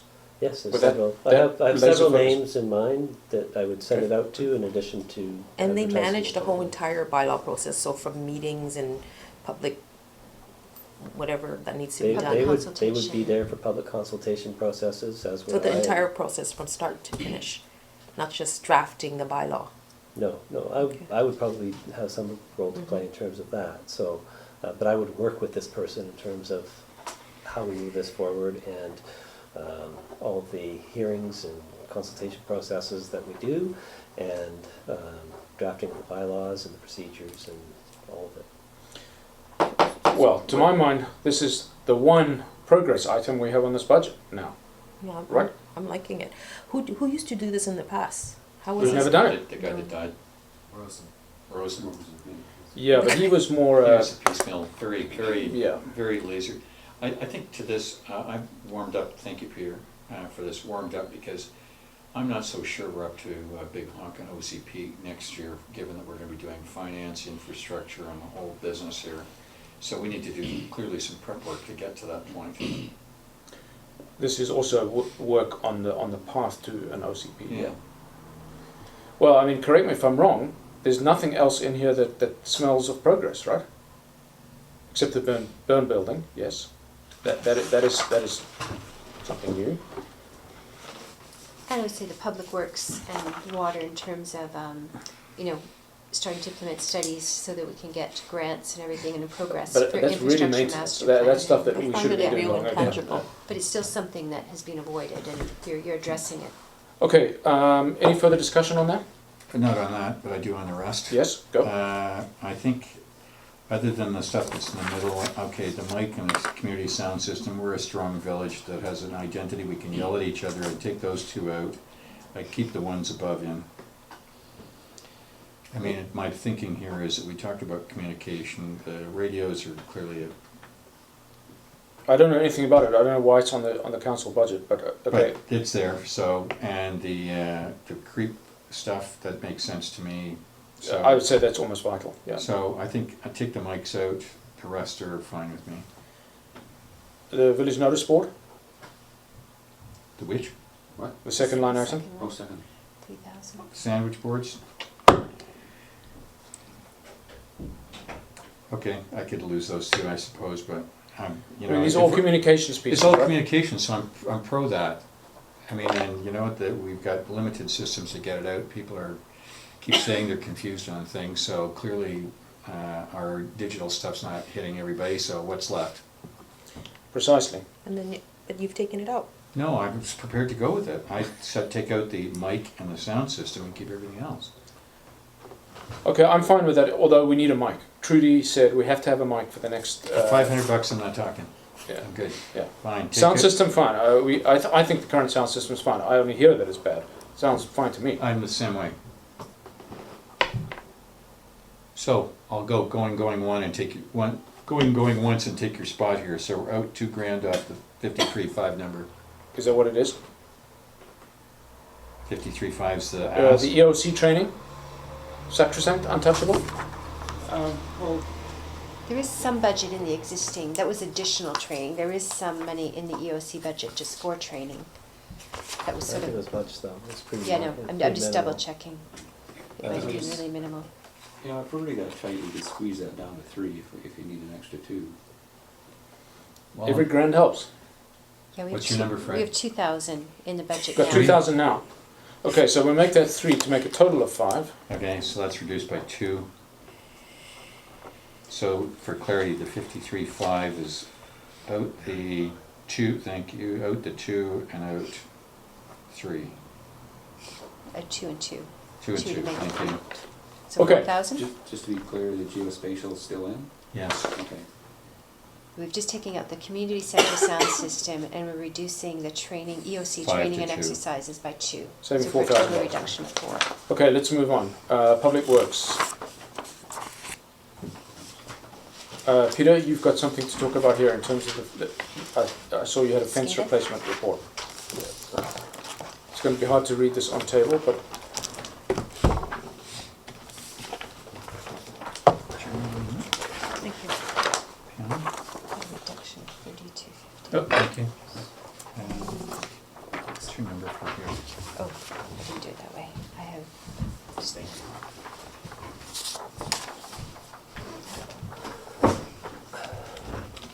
So this is 45. Thank you. additional information with respect to the SCADA and the security fencing items that were in the budget. 30,000. The information pertains to essentially the current status of the SCADA system and its importance to the operations and the delivery of our water service. Additional information provided by the Public Works Manager.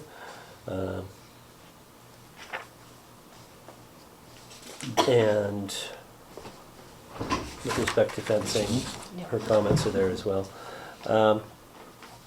Regarding the SCADA, my own thoughts on this are that it's too important to not move forward on it.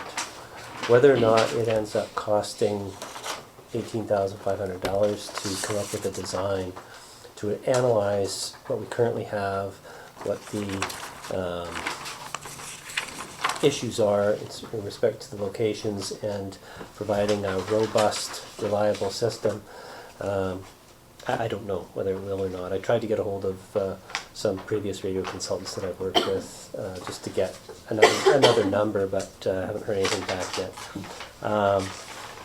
Nevertheless, from rereading that section of the IMP, as well as reviewing the other day the water report that the Public Works Manager has just filed with Vancouver Coastal Health, rereading that, or reading that rather, it was also became clear to me how important this system is in terms of the work that the Public Works does in keeping that water system going.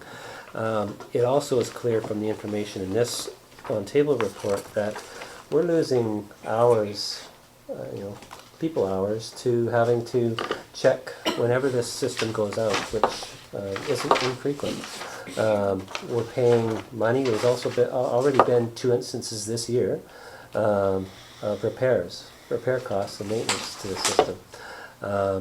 It's something that I think we'd be spiting our nose to save our face if we don't start moving forward with design on this, so that we know at least what we're looking at for future build and what the options are. I think that it'll be important to know that, and I think there's cost savings in terms of labor and what we have to pay out in on-call payments right now with the system as is. So I think... Yeah, 3 years down the road, once it's built. Certainly not going to be saved this year or next year, but okay.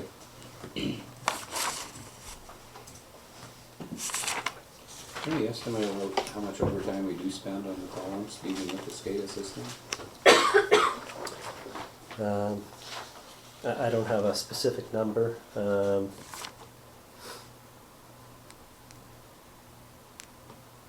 I'd have to inquire whether or not Public Works Manager could provide a number for me in that respect. Okay, so we're talking about $18,500 this year just for the study, and then what is the $65,000 number in this project plan? Is that a guess at the cost or more planning? So that would be, Because it says in the blurb at the top that there's no understanding of what the actual radio or cellular equipment or line of sight and or site-specific requirements would be, because we don't know what the design is. So is this just the planning budget, $83,000? 18 this year and 65 next year?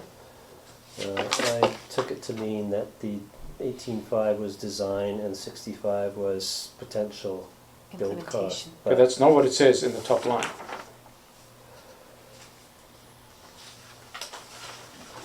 I think what it says does not include, she's referring to the 2016 budget year. And then just to help with the 5-year financial plan, we were slotting in, estimates of, That would be nice if that was the case, but what it says, the very 2 words are design, build, radio or cellular communications. right, but she's addressing the 2016. The verbiage is about the 2016 budget number. Yeah, in the 4th line it's got in the 2nd sentence, 2016 budget to install Yeah. will then be known and included in the 2016-17 budget project list. I see that. But, so So I is think the the 65 65... is an estimate of that cost, just to sort of have a placeholder in there. Okay, so it would seem to me that 18.5 is the most a study like this could cost. since many vendors will actually do it for free, I don't know why there's any even need to spend money, but okay. I mean, you're preaching to the choir. We know very well that our SCADA is antiquated. Guess has been saying that for 5 years. The question is, what are we letting ourselves in for, and is there any grant funding available for this?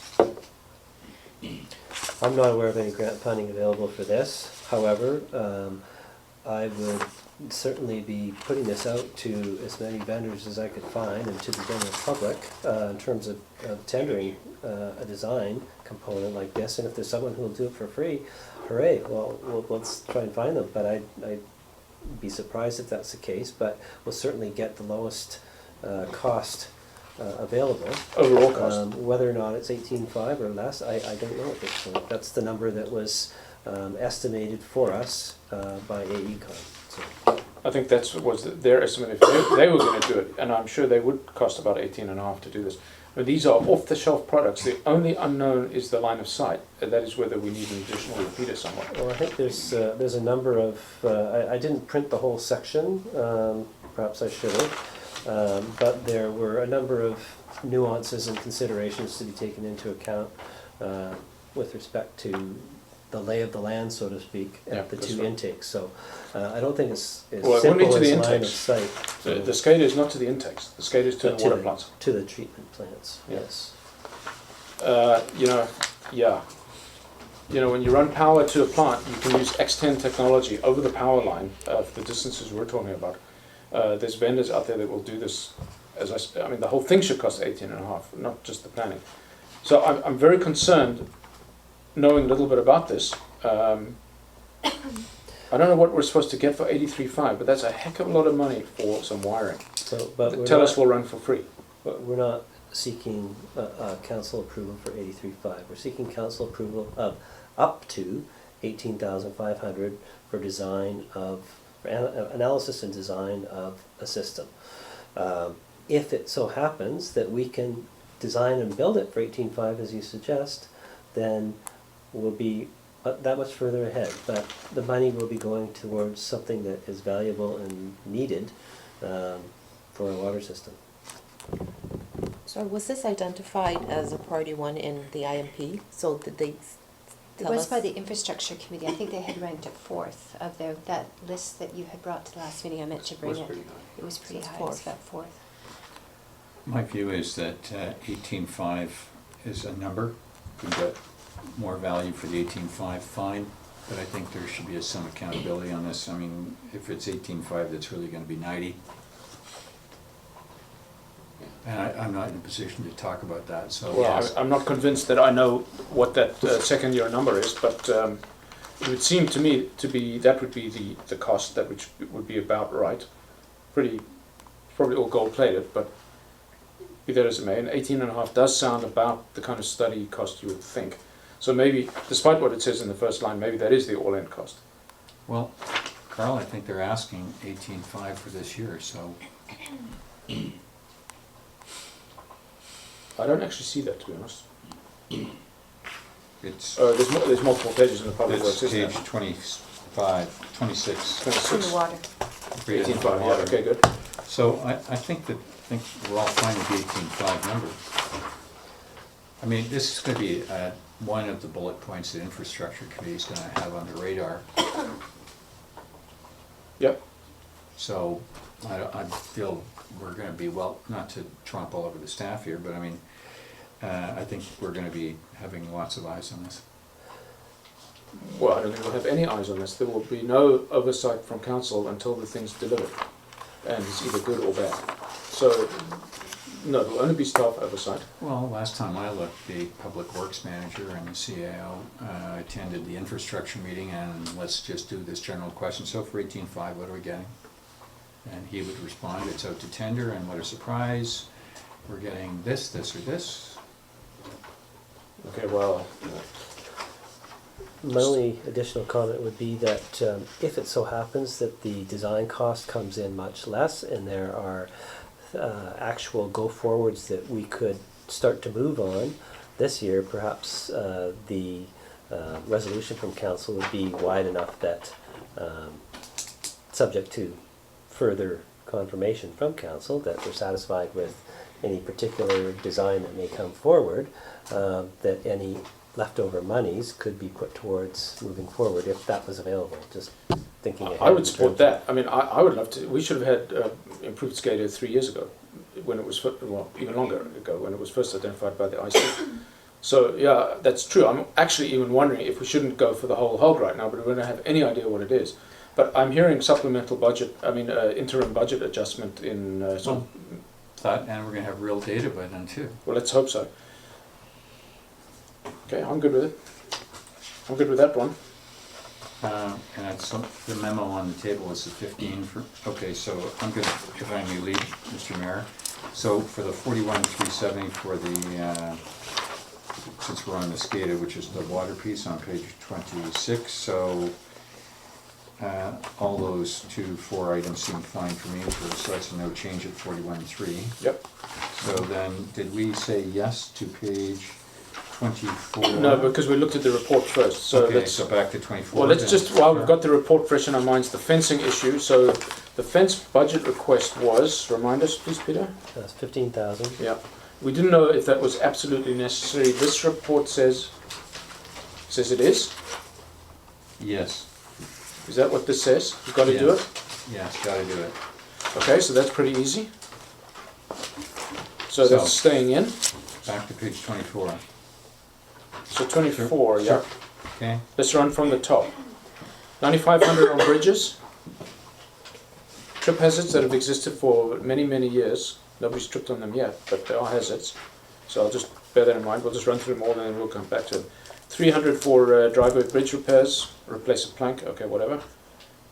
Bridge repairs, this is on the Alberta Bridge on Bayview. The private bridge, 4,500, so that's really 4,800. Trees, 9 grand to remove trees. Which trees are these, Peter?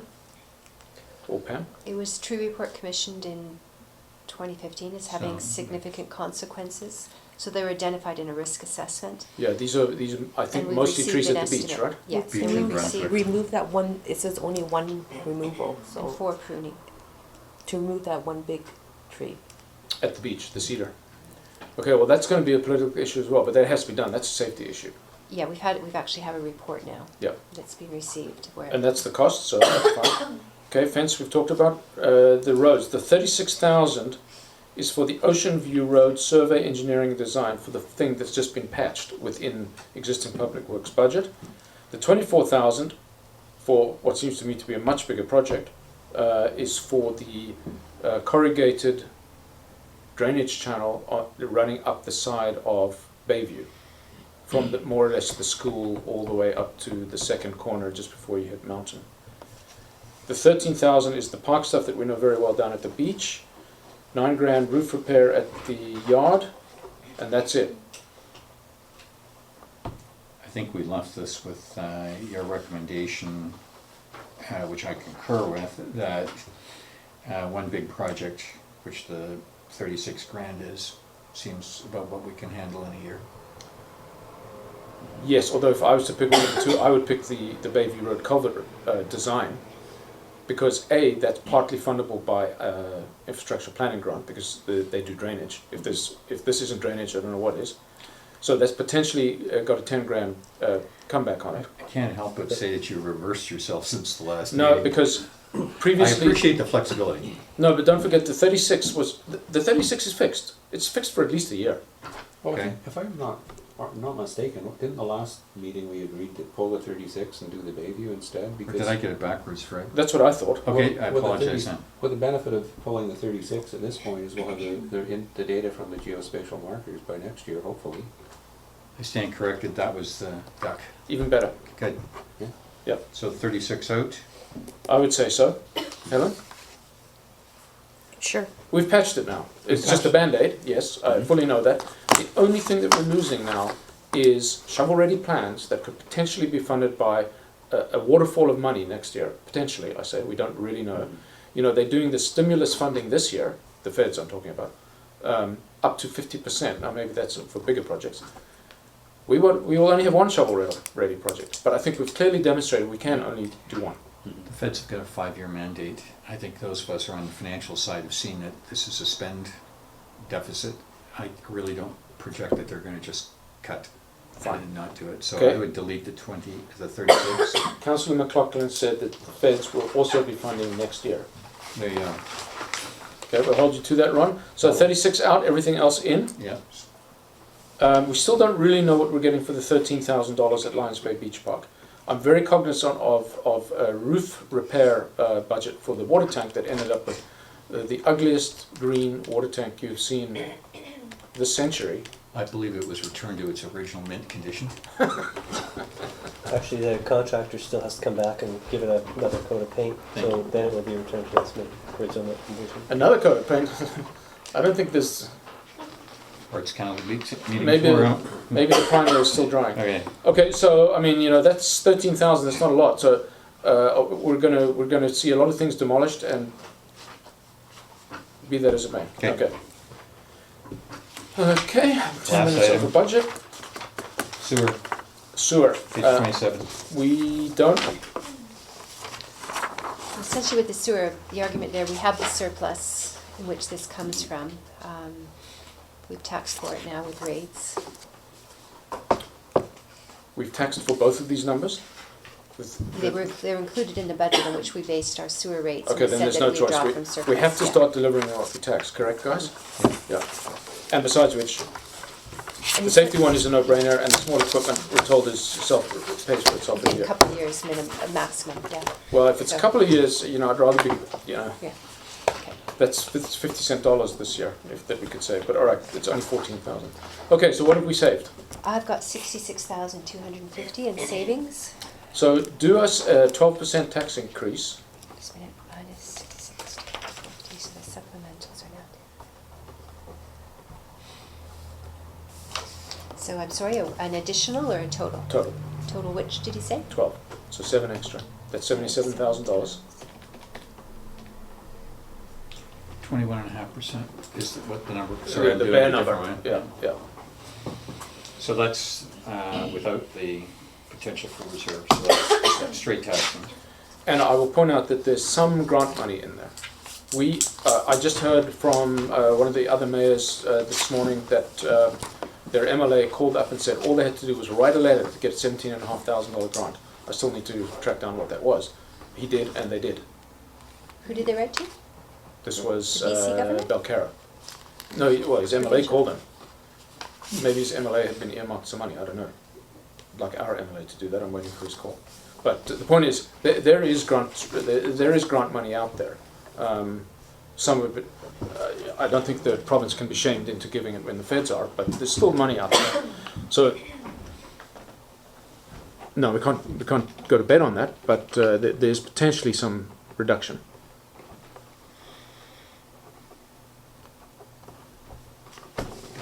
If we're looking at a 12% tax increase total, that's 7 extra on what we've already So budgeted to additional give us the 90. 77. That's 77 on the 90. I lost my sheet now. Do you have your summary sheet? What is the number again? It's 77. 9566.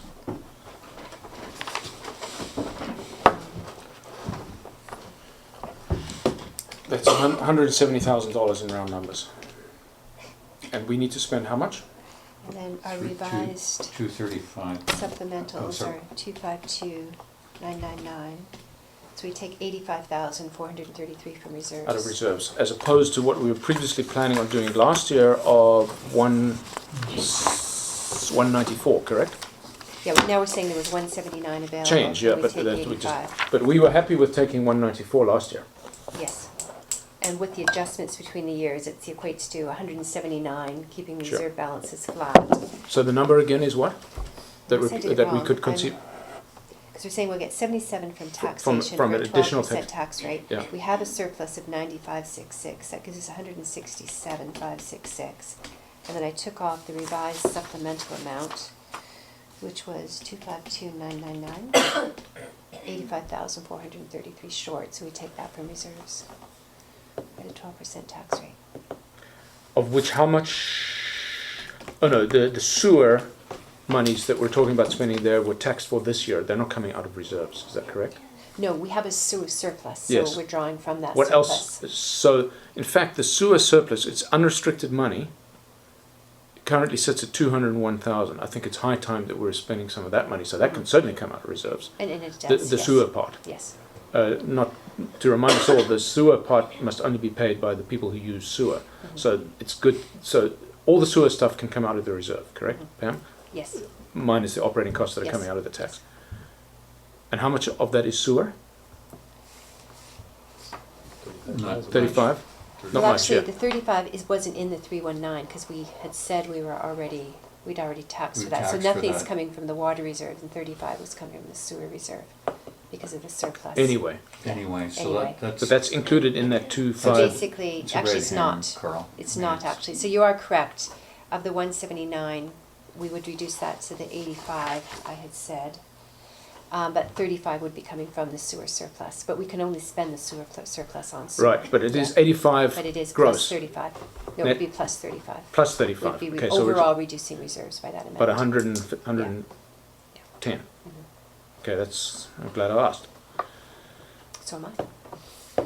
That is a That's point a of that's a clarity. slightly less palatable number than 80,000. I also point out that it would be useful if we could start spending some of these restricted reserve funds because we can't use them for anything else. So the Well, gas we- tax number can be spent on roads, is that right? No, just capital. It'd be So any spent on capital item, as okay. well. And I could go through the existing supplementals, isolate what's capital and what's not. In that portion, we could drop. Doesn't from really the matter, it all capital comes out in the reserves. wash. But you're right. I think it's important, though, to keep our unrestricted surplus as high as Oh, possible. for last, because yeah. That's the money we need if there is an emergency that's not capital. We can't spend the capital portion of the reserves on that. So if we were to go for a 12% total increase, we would be drawing about $110,000 from reserves. Is that the right number? Right. 80 plus 35? Which is about Just run 80,000 that. less than you had originally planned to a year ago. That was when we were young so we're and going foolish. in the right We direction. run our math, so we'll just stop for a second. Yeah, go ahead.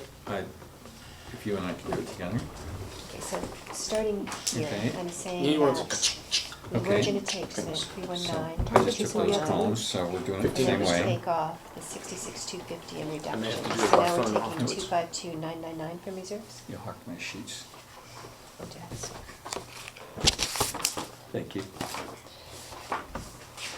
So, So we're saying we have a surplus of 90.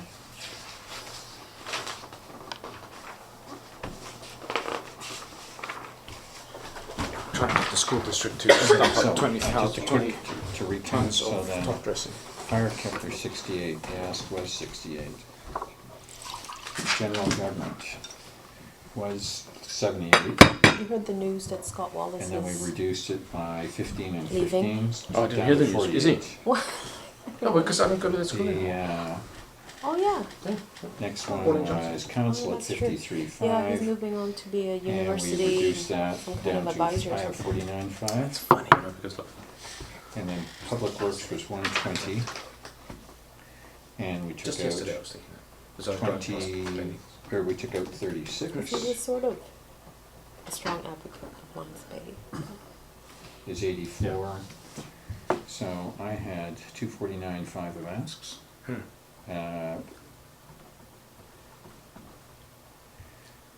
This is what we needed the model for. I had, Uh, I asked for 252,999. After the reductions, I had 15,000 for the water plan, 11,250, I guess, for the staff, 4,000.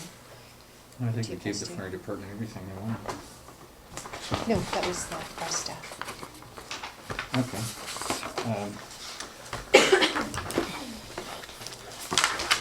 Okay, so I won't recheck, so then, So I'm saying we have a surplus of 9,566 at a Yep. 5% tax, Yep. plus 7% tax, that gives Yep. us that much to Yep. work with. My revised number instead of 29 is so- 2,522, so it's an 85,450 drop from reserves plus 35 for the sewer.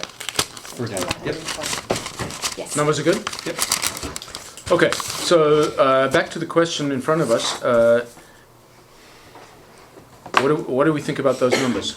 So can you Tell us what those numbers are again. So basically, if we tax at a 12% tax increase, and with the revised supplementals, we would be drawing a total of 120,433 from reserves, rather than the 179,355 that we had planned to draw, sort of the equivalent of 2 years ago.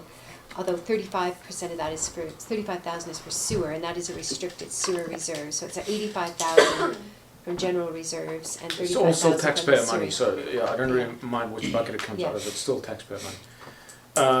Yeah, so two salient points there. The fact that we planned to do that last year is almost of no consequence because that was then, this is now. No, it's just a point, I think, exactly, but it's a point of comparison, saying a council decision was made, and now we're actually going to end up drawing Yeah. less than that. And the other is, that's 12% on a 12% increase last year as well. 8% last year, It was 8%. 8% last Thank year. you. Okay, so a 20% tax increase in 2 years. Versus 5 versus 2.2. I believe that's your issue. Yes. Although personally I would contend that those were artificially low. So I Yes, think the choice on artificially low. the table is to have one more look at the supplementals. Your choice is increase taxation, take more from reserves, or cut the supplementals. Those are the choices. I believe it's fair to say that we're done. We're done on Cutting. this. My view is I wouldn't touch a piece Yeah. on the supplemental. Okay, so now the question is, what do we feel comfortable with taxing for, and what do we feel comfortable with withdrawing reserves from? Given the likelihood of grant funding coming down the pike, in terms of a one-time revenue increase, not this year, next year. I think the other piece is the projects. We will, in the next couple of months, have to determine which projects in the infrastructure master plan we want to do over the next 4 or 5 years, and then how we're going to fund that. And if we fund through debt, that's a set increase in taxation, or a minimum amount of taxation every year just to cover the debt repayment. There is offset potentially by development coming down grants. the road, development of municipal property, meaning capital entering the reserve balances. Some of it will be highly restricted capital, like for example for Parks Reserve. Some of it will be unrestricted, depending on what kind of development that we entertain. But I would suggest that over the next 3 to 5 years, we have the opportunity to replenish our coffers. Well, I think you're touching on the point that I'm having a bit of trouble with. And when I look at it, if you do a graph about our money reserves and all this, we're talking about going into decline. There's no way around it. If you're spending from reserves, your income cannot meet your expenses. And I would suggest that we stop the decline as much as we can. And if we do have excess money coming in with grants and everything, that we're able to take on more in the future, we should wait until we see the money. But to anticipate that it's going to come in and then see our reserves be declining and declining and declining, and then all of a sudden it doesn't show up, we're stuck. Well, I don't think we're planning on any grant revenue in this budget. That No. will be cherry on the top if it happens. I'll also point out the slightly sensitive topic, although it's been discussed in open meeting before, so I'll just remind us that some of the reserve balance we see today was due to misapplication of loan funds. So our reserve balances are actually slightly artificially high because we put loan proceeds in reserves. It actually behooves us to spend them at some point. It has essentially been spent, though. It was spent for other things, so Is it's that the clearly case? not in the reserve balance now. So where does this money come from? But I think further to Councillor Bain's point, I mean, I would support that as the CFO, that, you know, if you continue drawing to reserves, I mean, sometimes the reality is, this is what it costs to run the village, and this is what we have to tax for that. Well, so then we're looking at a 22% number, yes? Yes. I'm not Totally. saying not I drawing think at all, actually but this- just this trying to is, minimize I it. think this is the best of both worlds. I mean, we're taxing appropriately. These projects are all good ones, and the operational costs are legit. I can look anybody in the face and say, can't do it for less. It's best data, best thing, best value, fine. Tax increases part of the way of life unless you are selling something, a windfall flies from somewhere. You can't keep taking it from the piggy bank, ain't gonna happen here. Part of our problem here is that with the infrastructure projects pending, one way, shape, or another, we are gonna have to make some contribution. Yes, loans, but then there's also timing issues in this too. We actually need the cash sometimes just to get in there, and that's without any odd event occurring where we need to drop 100 or 200 grand tomorrow. I think this budget actually does a good fair split of things. So, you're saying we should be holding reserve for possible eventualities versus using more of it now? Versus more now, I wouldn't use any more now, No, but why not? for the reason I just said. I know, so in case for future needs. Things come up that. Things come up, such as an event that occurred 2 councils ago where the cost was close to $400,000. No grant, no nothing, and we are not able to borrow anytime soon. So we need the 400 grand. It had to come from reserves, and it And couldn't it came- come from the capital reserves because it Yeah. wasn't capital, and that's why you want to take away from your unrestricted surplus last, because you have the most flexibility with that number. Yeah. Was there ever, did we ever get down to figuring out what is the best practice of a reserve amount? My takeaway, I talked about that briefly last time, and every municipality is different. Some have none. Some have none, others put 1 year's operating budget ahead and stuff like that. It really depends on, because every municipality, I mean, if you're a one-horse town that the mill just closed, well, things are going downhill pretty fast. If you're a upscale neighborhood such as our usual comparables, which are in a high residential area where they're selling properties, it's a very different deal. So, I mean, our current reserve balance, according to best current estimates, is $1.3 million. We're talking about taking 120,000 away from that. In round numbers, that would take us down to $1.2 million. Well, I didn't give you all the change. 1.315, yes, Pam? Mhm. Yeah. So if we would take 120 in round numbers away from that, because that's the number we're talking about, we're looking at taking us down to 1.2. If I can address that, the issue for me isn't never draw from reserves or anything, I'm not trying to say that. But with those numbers and everything, this is a smallish dip into it. But I would really resist the trend of going into spending a lot of reserve money, and I think that's essentially what you're driving at. I just don't, if I was going to look at the graph, I'd rather the prosperity would be going up than down. But would you, I mean, there's such a thing as imprudently high savings as well. Agreed. Yeah. Further to Councillor Watterson's point, that is, staff will be preparing a report this year based on information from the former finance committee, looking at what other municipalities do, putting forward information, and then council can discuss what their comfort level is around reserves. Because why do we think 1.2 is a good number? Why not round it up to 1 million? We don't, that's Yeah. my point. We have At no this idea. point, we don't Yeah. know what is prudent. Although a big project is $400,000, let's say, some big emergency, the wall collapses, something happens, $500,000, we can do 2 of those. Yeah. That seems like a fair amount of prudence to me, but we're guessing. So that is a project we want to, and that will guide us in next year's budget. And further to Councillor Bain's point, although we're taking from reserves, we're taking less than what we had done. So we're going in terms of going in the right direction. Why is that the right direction, though? Because I would argue, I mean, we'll have to look at it, that our reserves are, But I'm we're a small thinking- community with a very limited source of revenue. I wouldn't want to see these reserves drop a whole lot lower than what they are right now. Because we have had experience with our intakes. We are a municipality that can have these emergencies, $300,000 or $400,000 emergencies. Just a landslide, and all of a sudden we have these costs, we can't get funding for it. We can't get PEP funding for it, and we have to come, and it has happened within the last 5 or 6 years. And we can't borrow where- fast enough for it. Mhm. Yeah, it's just a cash flow. You've got to pay the So guy with the digger. That's where it's, really the choices, they aren't necessarily lousy choice, but it's either or. Yeah, I think the other piece we have coming, because of the infrastructure master plan, we know we have large capital expenditures coming in the next few years, and we may want to pay for them with a combination of borrowing, taxation, and using these reserves, the gas tax reserve and our capital reserve.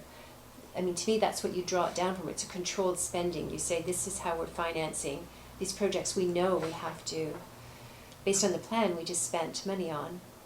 And that's going to be the next stage in the next couple of months, is determining what capital projects we'll be doing over the next 5 years and how we're going to fund them. And drawing from reserves could be, I think, a more palatable use of your reserves. to the taxpayer. Especially if, you know, you're putting forward your 1/3 share as you have to do for big grants, so. And we need, yeah, and So and that that has will some likely ca- be what it will be. You've got to have some reserves on hand for that too. That's an excellent point. With the Build Canada grant, I actually had to sign off as CFO evidence that we had our 1/3 funding for the grant in reserves. They didn't care if we had it in the bank. I had to show we actually had it in reserves to pay for the grant. And if we are going to the grant funding, we'll need the money in reserves for that. Yeah, well, I mean, this balance on how we fund the upcoming big infrastructure projects, and I would suggest we don't even know what they all are yet. For example, downstream dosing stations, seismic risk on the water tanks, which, you know, is not even addressed in the current infrastructure master plan. We have two choices: grant funding, or self-funding, grant funding, or loans, all of which require money in the bank. So, and we know it's, I wouldn't say it's infinite, but it's large. So now the question is, I would say the question for us is, given that we're done cutting, what tax increase are we comfortable with? Because the rest is coming from savings. And I'm with Pam. I think I'm very loath to spend any of our savings this year because we're going to need it next year. So the number on the table right now is a 12% total tax increase. I think the village will understand. I think there's sufficient people out there that have seen this coming, that recognize that previous years have been artificially low. Could we do more? So it's 12% this year. So And not I'm saying that's what the current calculation with this is. model right now, it's 12% this year. So because there was a 22%, what is that? No, we haven't talked about, this is the first time we've talked about a tax increase The number. 22 was if we didn't take anything from If we didn't reserves. take Okay, Yeah. okay. So you're right, that it was thrown out there. But you've got 35 that you want to spend from the sewer reserve in any event, so really the number to look at is the Yeah. 85. So if you took all of the 85 as a tax increase instead of depleting reserves, that's probably another 7.5%. So then you'd be looking at 19.5% for tax increase, roughly. Because that number already incorporates the 12% tax increase. Yeah. Yeah. You know, when I talk to other civic leaders in our regional district about our potential tax increase, they universally say anything in double digits is approaching irresponsible. No, they don't know our realities. It just is anathema to them. You know, Burnaby, for example, would say that they would get killed at anything over 2.5. Different Yeah. marketplace. But look at Burnaby's war chest, they're gonna say, what do you need the money for? Whole different. It's an unfair comparison. We do not have a war chest. We don't have any patrimony that was given to us by the Crown when we incorporated, because we only incorporated it about 5 years ago. We have no source of revenue outside of residential taxation. There's no industry, there's no DCCs, community amenity funds. A lot of that is going to have to change, and that's going to be a whole different situation. We're going to have to start getting pretty pragmatic on development choices in the village, the use of municipal land, highest and best use of any municipal asset. And wait till you see the map that's coming. It's almost here. I spent the whole of Wednesday, staring at computer screens with mapping people. There's all kinds of little opportunities that until you map them, you didn't know were there. In terms of unowned, unclaimed Crown land down along the front there. It's amazing. I've given up on my meeting if that's what you're... So, I guess the question on the table is, are we okay with a 12% tax increase on top of last year's 8%, with a still not insignificant draw on reserves, but not horrible, and certainly nowhere near what we were planning on last year? Do we think we could wear a little bit more, 2% more, 14% tax increase, 15 is a round number? What are we thinking? Okay, I know what you're thinking. But you have two choices. Unless you want to take something off the list, but we've already said nothing more comes off the list. I think this is about as bare bones as you can get. Well, from my perspective, you know, as much, well, I won't talk about comfort level because none of this is comfortable, quite frankly. But as we got it at 12.5, I could settle for that. 12.5 now. 12, 12? yeah. Oh, well, then. No, Fred's okay with We're 12 and a done. half. He said it. He raised it. Well, 12.5 is an eighth of 100. I think of inflation. I think we should ask Pam to model us out for an on table for Tuesday. I was going to suggest bring this back, double check the numbers for the CSC on Tuesday, and then I can do the impact of varying tax increases on the taxpayer. I think sometimes when you see the net dollar amount, it's helpful as well. I mean, it's maybe I think 12% is a pretty bit close on this nebulous. one. I mean, Yeah. well, we did that last year, so we can provide Just that. remind me, the 12% is on the total tax bill, or just on the municipal portion? General municipal. tax. Just on the municipal. Right, So and for the other's example, outside of our control. I mean, it's just, Yeah, it's on no, our property tax. that's right. So if my total tax bill last year was, let's say, $4,000, are we talking about a 12% increase on 4,000, or just on the municipal portion, which is about 2,000 of that? Well, we control the 12% on the 4, and of course that depends on your share of the pie and the assessed Yeah, value sure, of your but- house. But then, yeah, you're right, on top of that, we have the school tax, and we don't know yet. No, what I'm those saying your total increases are. tax bill, I write a check for $4,000. That includes school, police. Yeah, that's what I'm saying. It's 12% on our portion, the property tax portion. Okay. We have yet to be informed by the school board and Transit and Okay. everything what their rates are. They could be less. I suspect they'd be less. So I wrote a check for $4,000 last year, let's say, of which, in round numbers, half is 24, municipal. yeah. Let's just make it easy to calculate, that's 2,000. So it's 12% on the 2,000. So we're talking about The increase on the other 2,000 to be determined, but I would. $240 increase for you, and that's the average tax. That's And actually assuming- slightly higher than average. You know, assuming the assessed, your share of the pie stayed the same. Sure. And the Okay. fact that our property assessed value has increased makes no difference to Yeah, the that's what I'm 2,000. saying, is that determines your slice of the pie, so it's how much your house went up or went down compared to the average, but that, you can pretty much ignore that unless your house was a bit of an anomaly, increased Yeah, more, pretty- way more than everybody else's. I think we probably Yeah. ironed out the anomalies last year, I Yeah. think. There may be a few more, but I didn't hear of any anomalies this year. Did you? Would you know? Would BC Assessment Authority tell you? Actually, they would. I know in West Vancouver, they'd give us the averages, and if there was a small area of a neighborhood, and we're not really big enough to have those isolated areas, if they really went up at an extraordinary amount, you would get a notification. Because I remind us all that, there were those two properties at Kelvin Grove that quadrupled in value. But that's because we appealed the assessment, so I guess we knew about it that way. Right.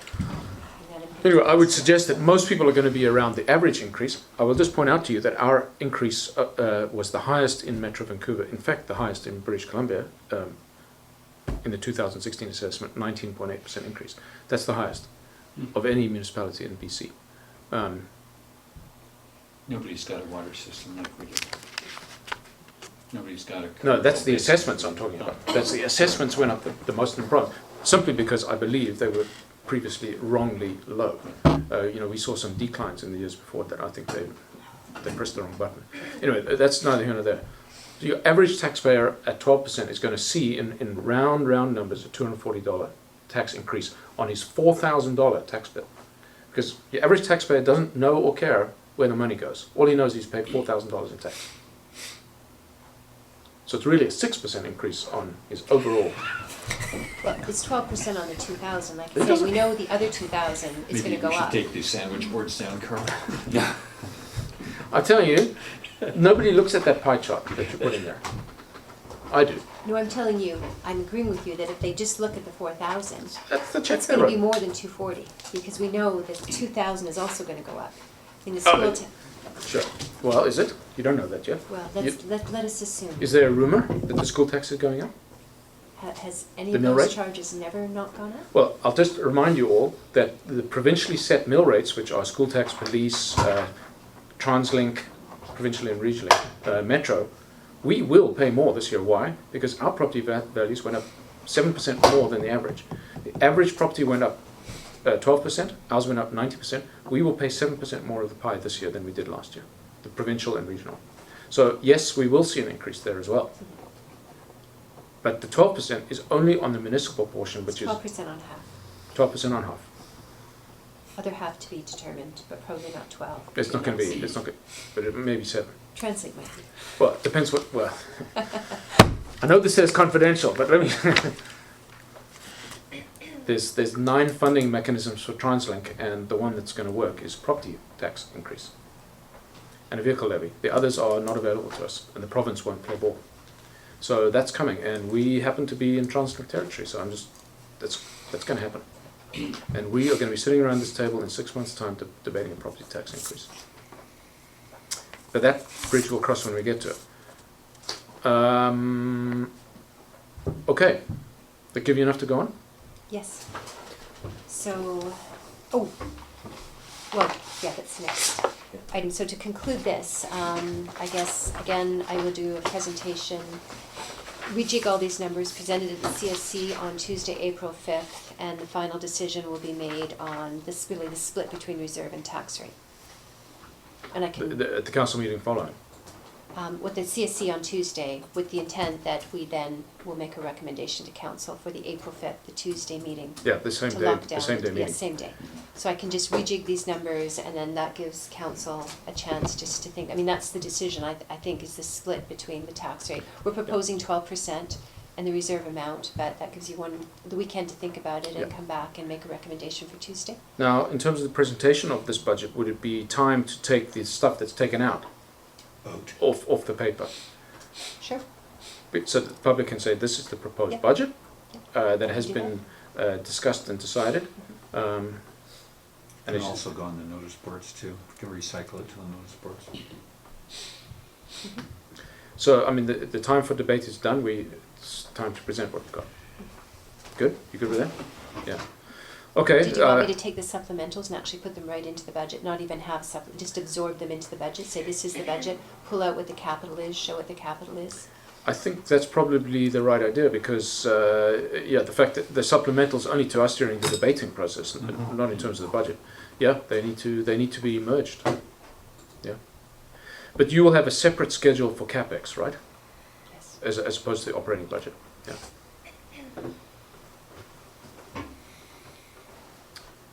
Well, we didn't budget any return to reserves this year. Just less of a draw. Less of a draw, right direction, thinking of Councillor Bain's graph. Well, it's Yeah, it's doing this. it's like our water drafts. I still don't know why that is considered a right direction. It just means we're doing less, right? We can't do everything. Less bad than last year. I think the sense is, though, that we're approaching a level with our reserves that you wouldn't want to drop much behind that.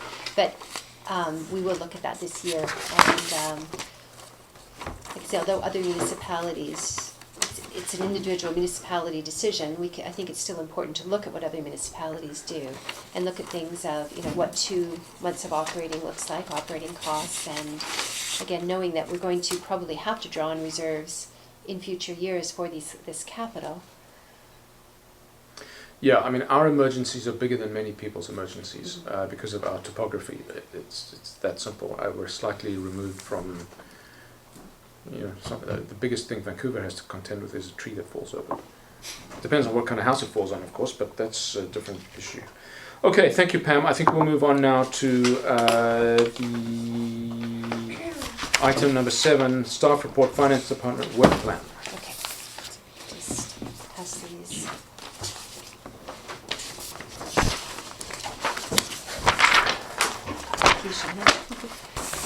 There was just the only change on this. I just wanted to draw. Do you have a spare one for the gallery? To, oh, yeah, I apologize. Thank you for large size. Probably it's best to look at the second page where we look at the 5-year financial plan.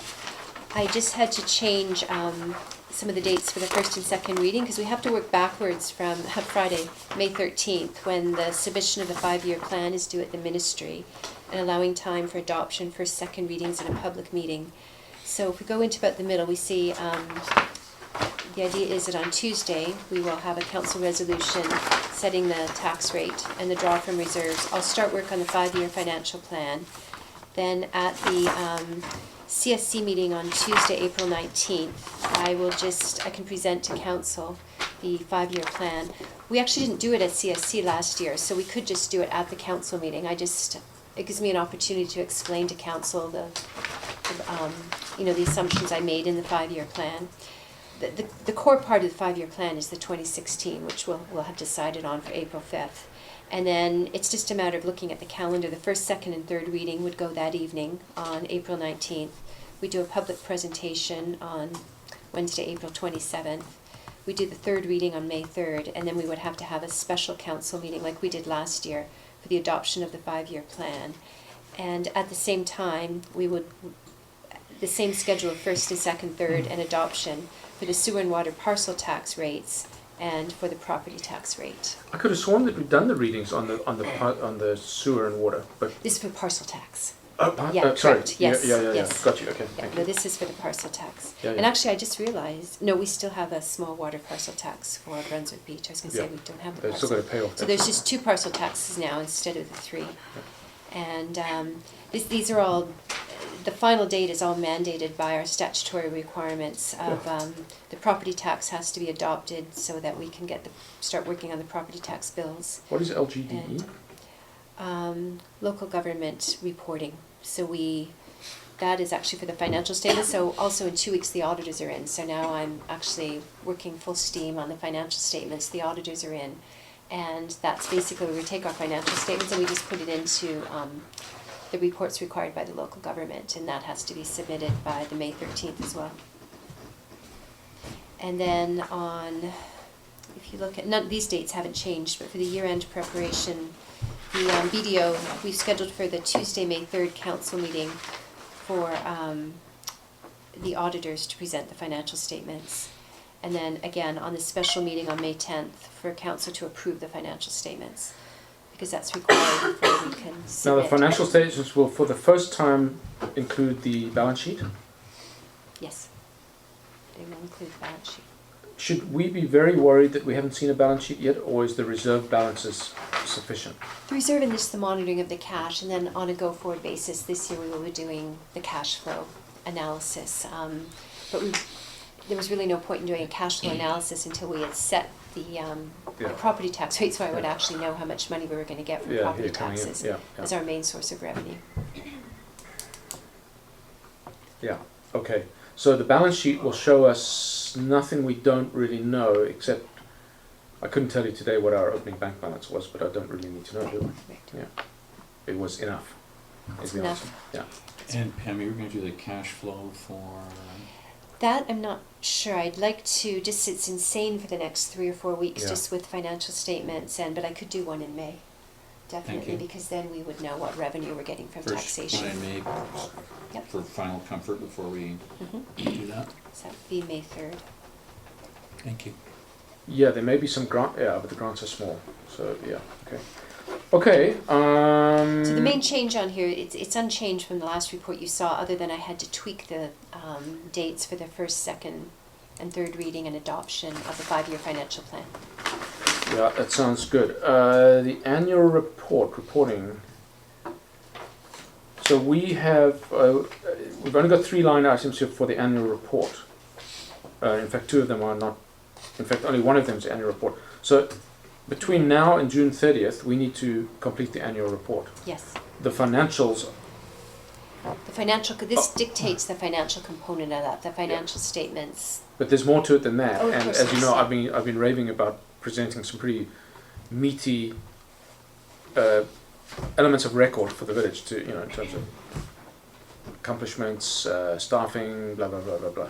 I have started on the draft, but I'm going to send it to you, Peter, always on the grounds that this is a report of council to the community. So council really needs to have a very clear oversight on what is and isn't said. You'll see what I'm talking about when I get there. For example, I'm planning on reporting all meetings of members of council through the year. I've done it already, in case you're wondering how the heck you're going to get that done. Simply by exporting a calendar. So people get to see. These are the kinds of things that your government is doing for you. Did you put down the number of hours? No, I can only estimate that. Let's go quality by volume. Okay, thanks Pam, looks good. Thank you, Pam. And I appreciate the large size. Much better. That was a requirement of our CAO.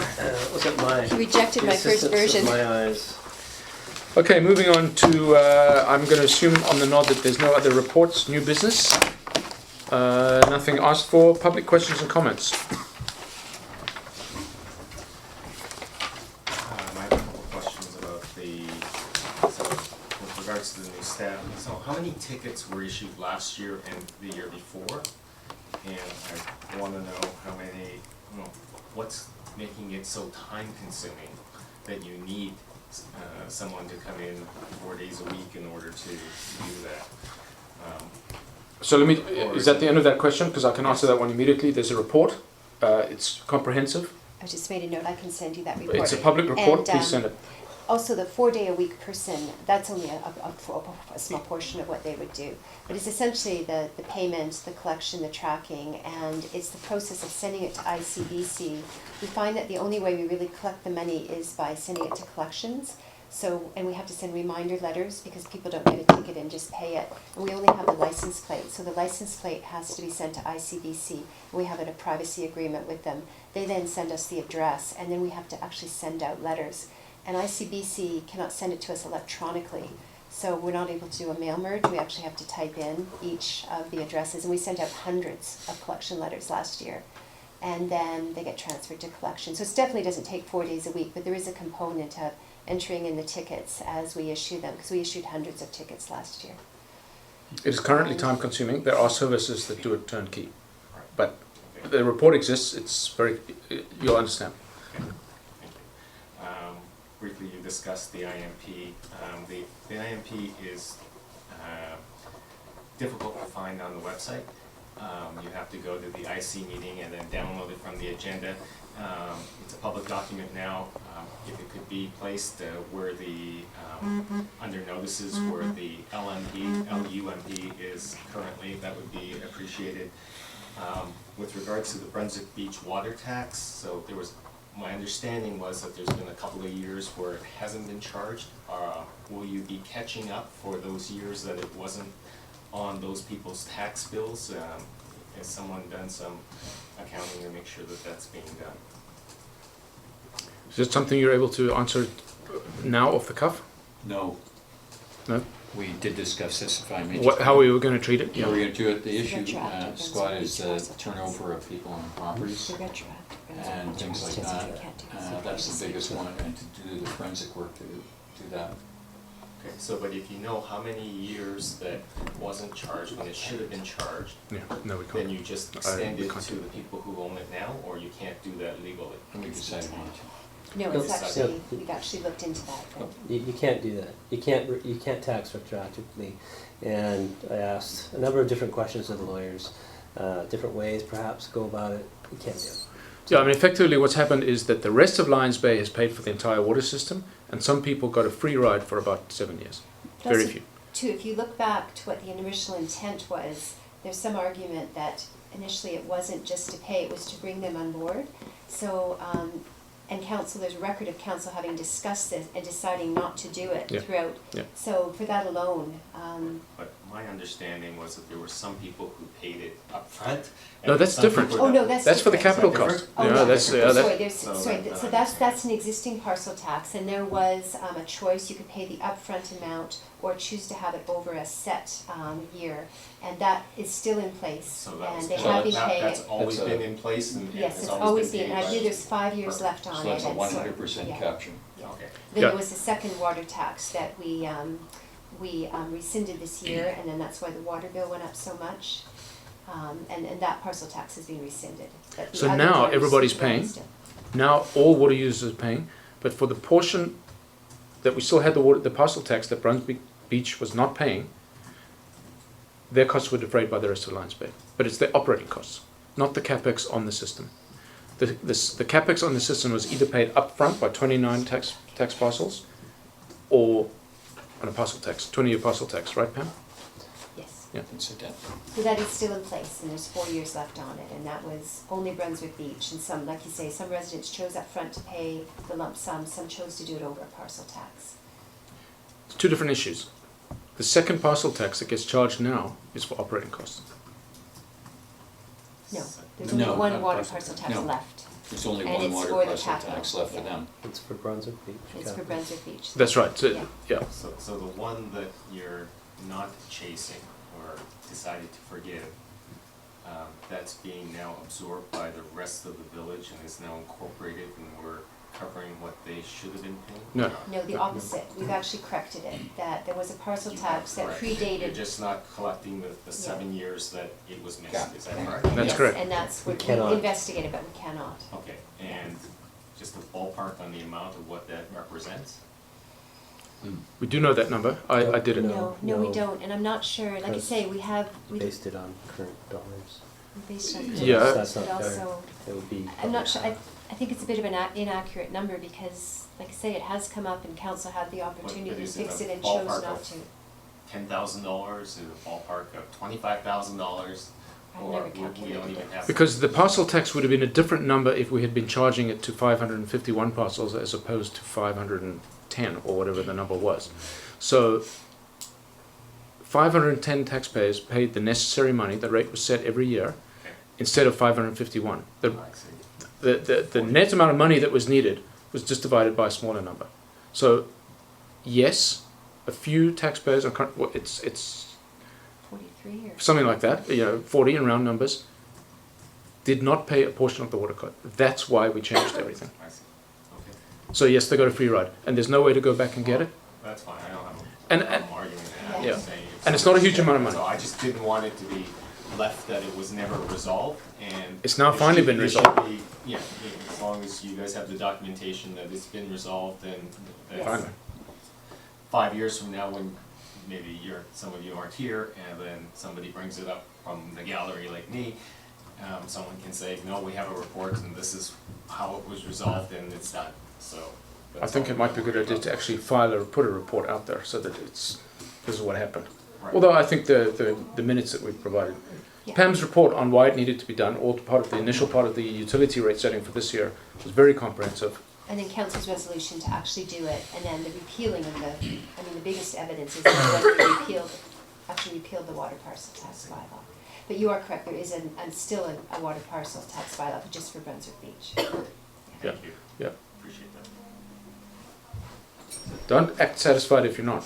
All right, so as long as it's been looked at and it's been resolved and council is comfortable with it, Minute Yes. I have no problem. too. Yes. It's just that I must have missed that meeting, so unfortunately I didn't read her report and that's my. Yeah, it's actually a very succinct look at the whole situation from start to finish. Once you read that, you get it. Thank you. I will look for it. Yeah.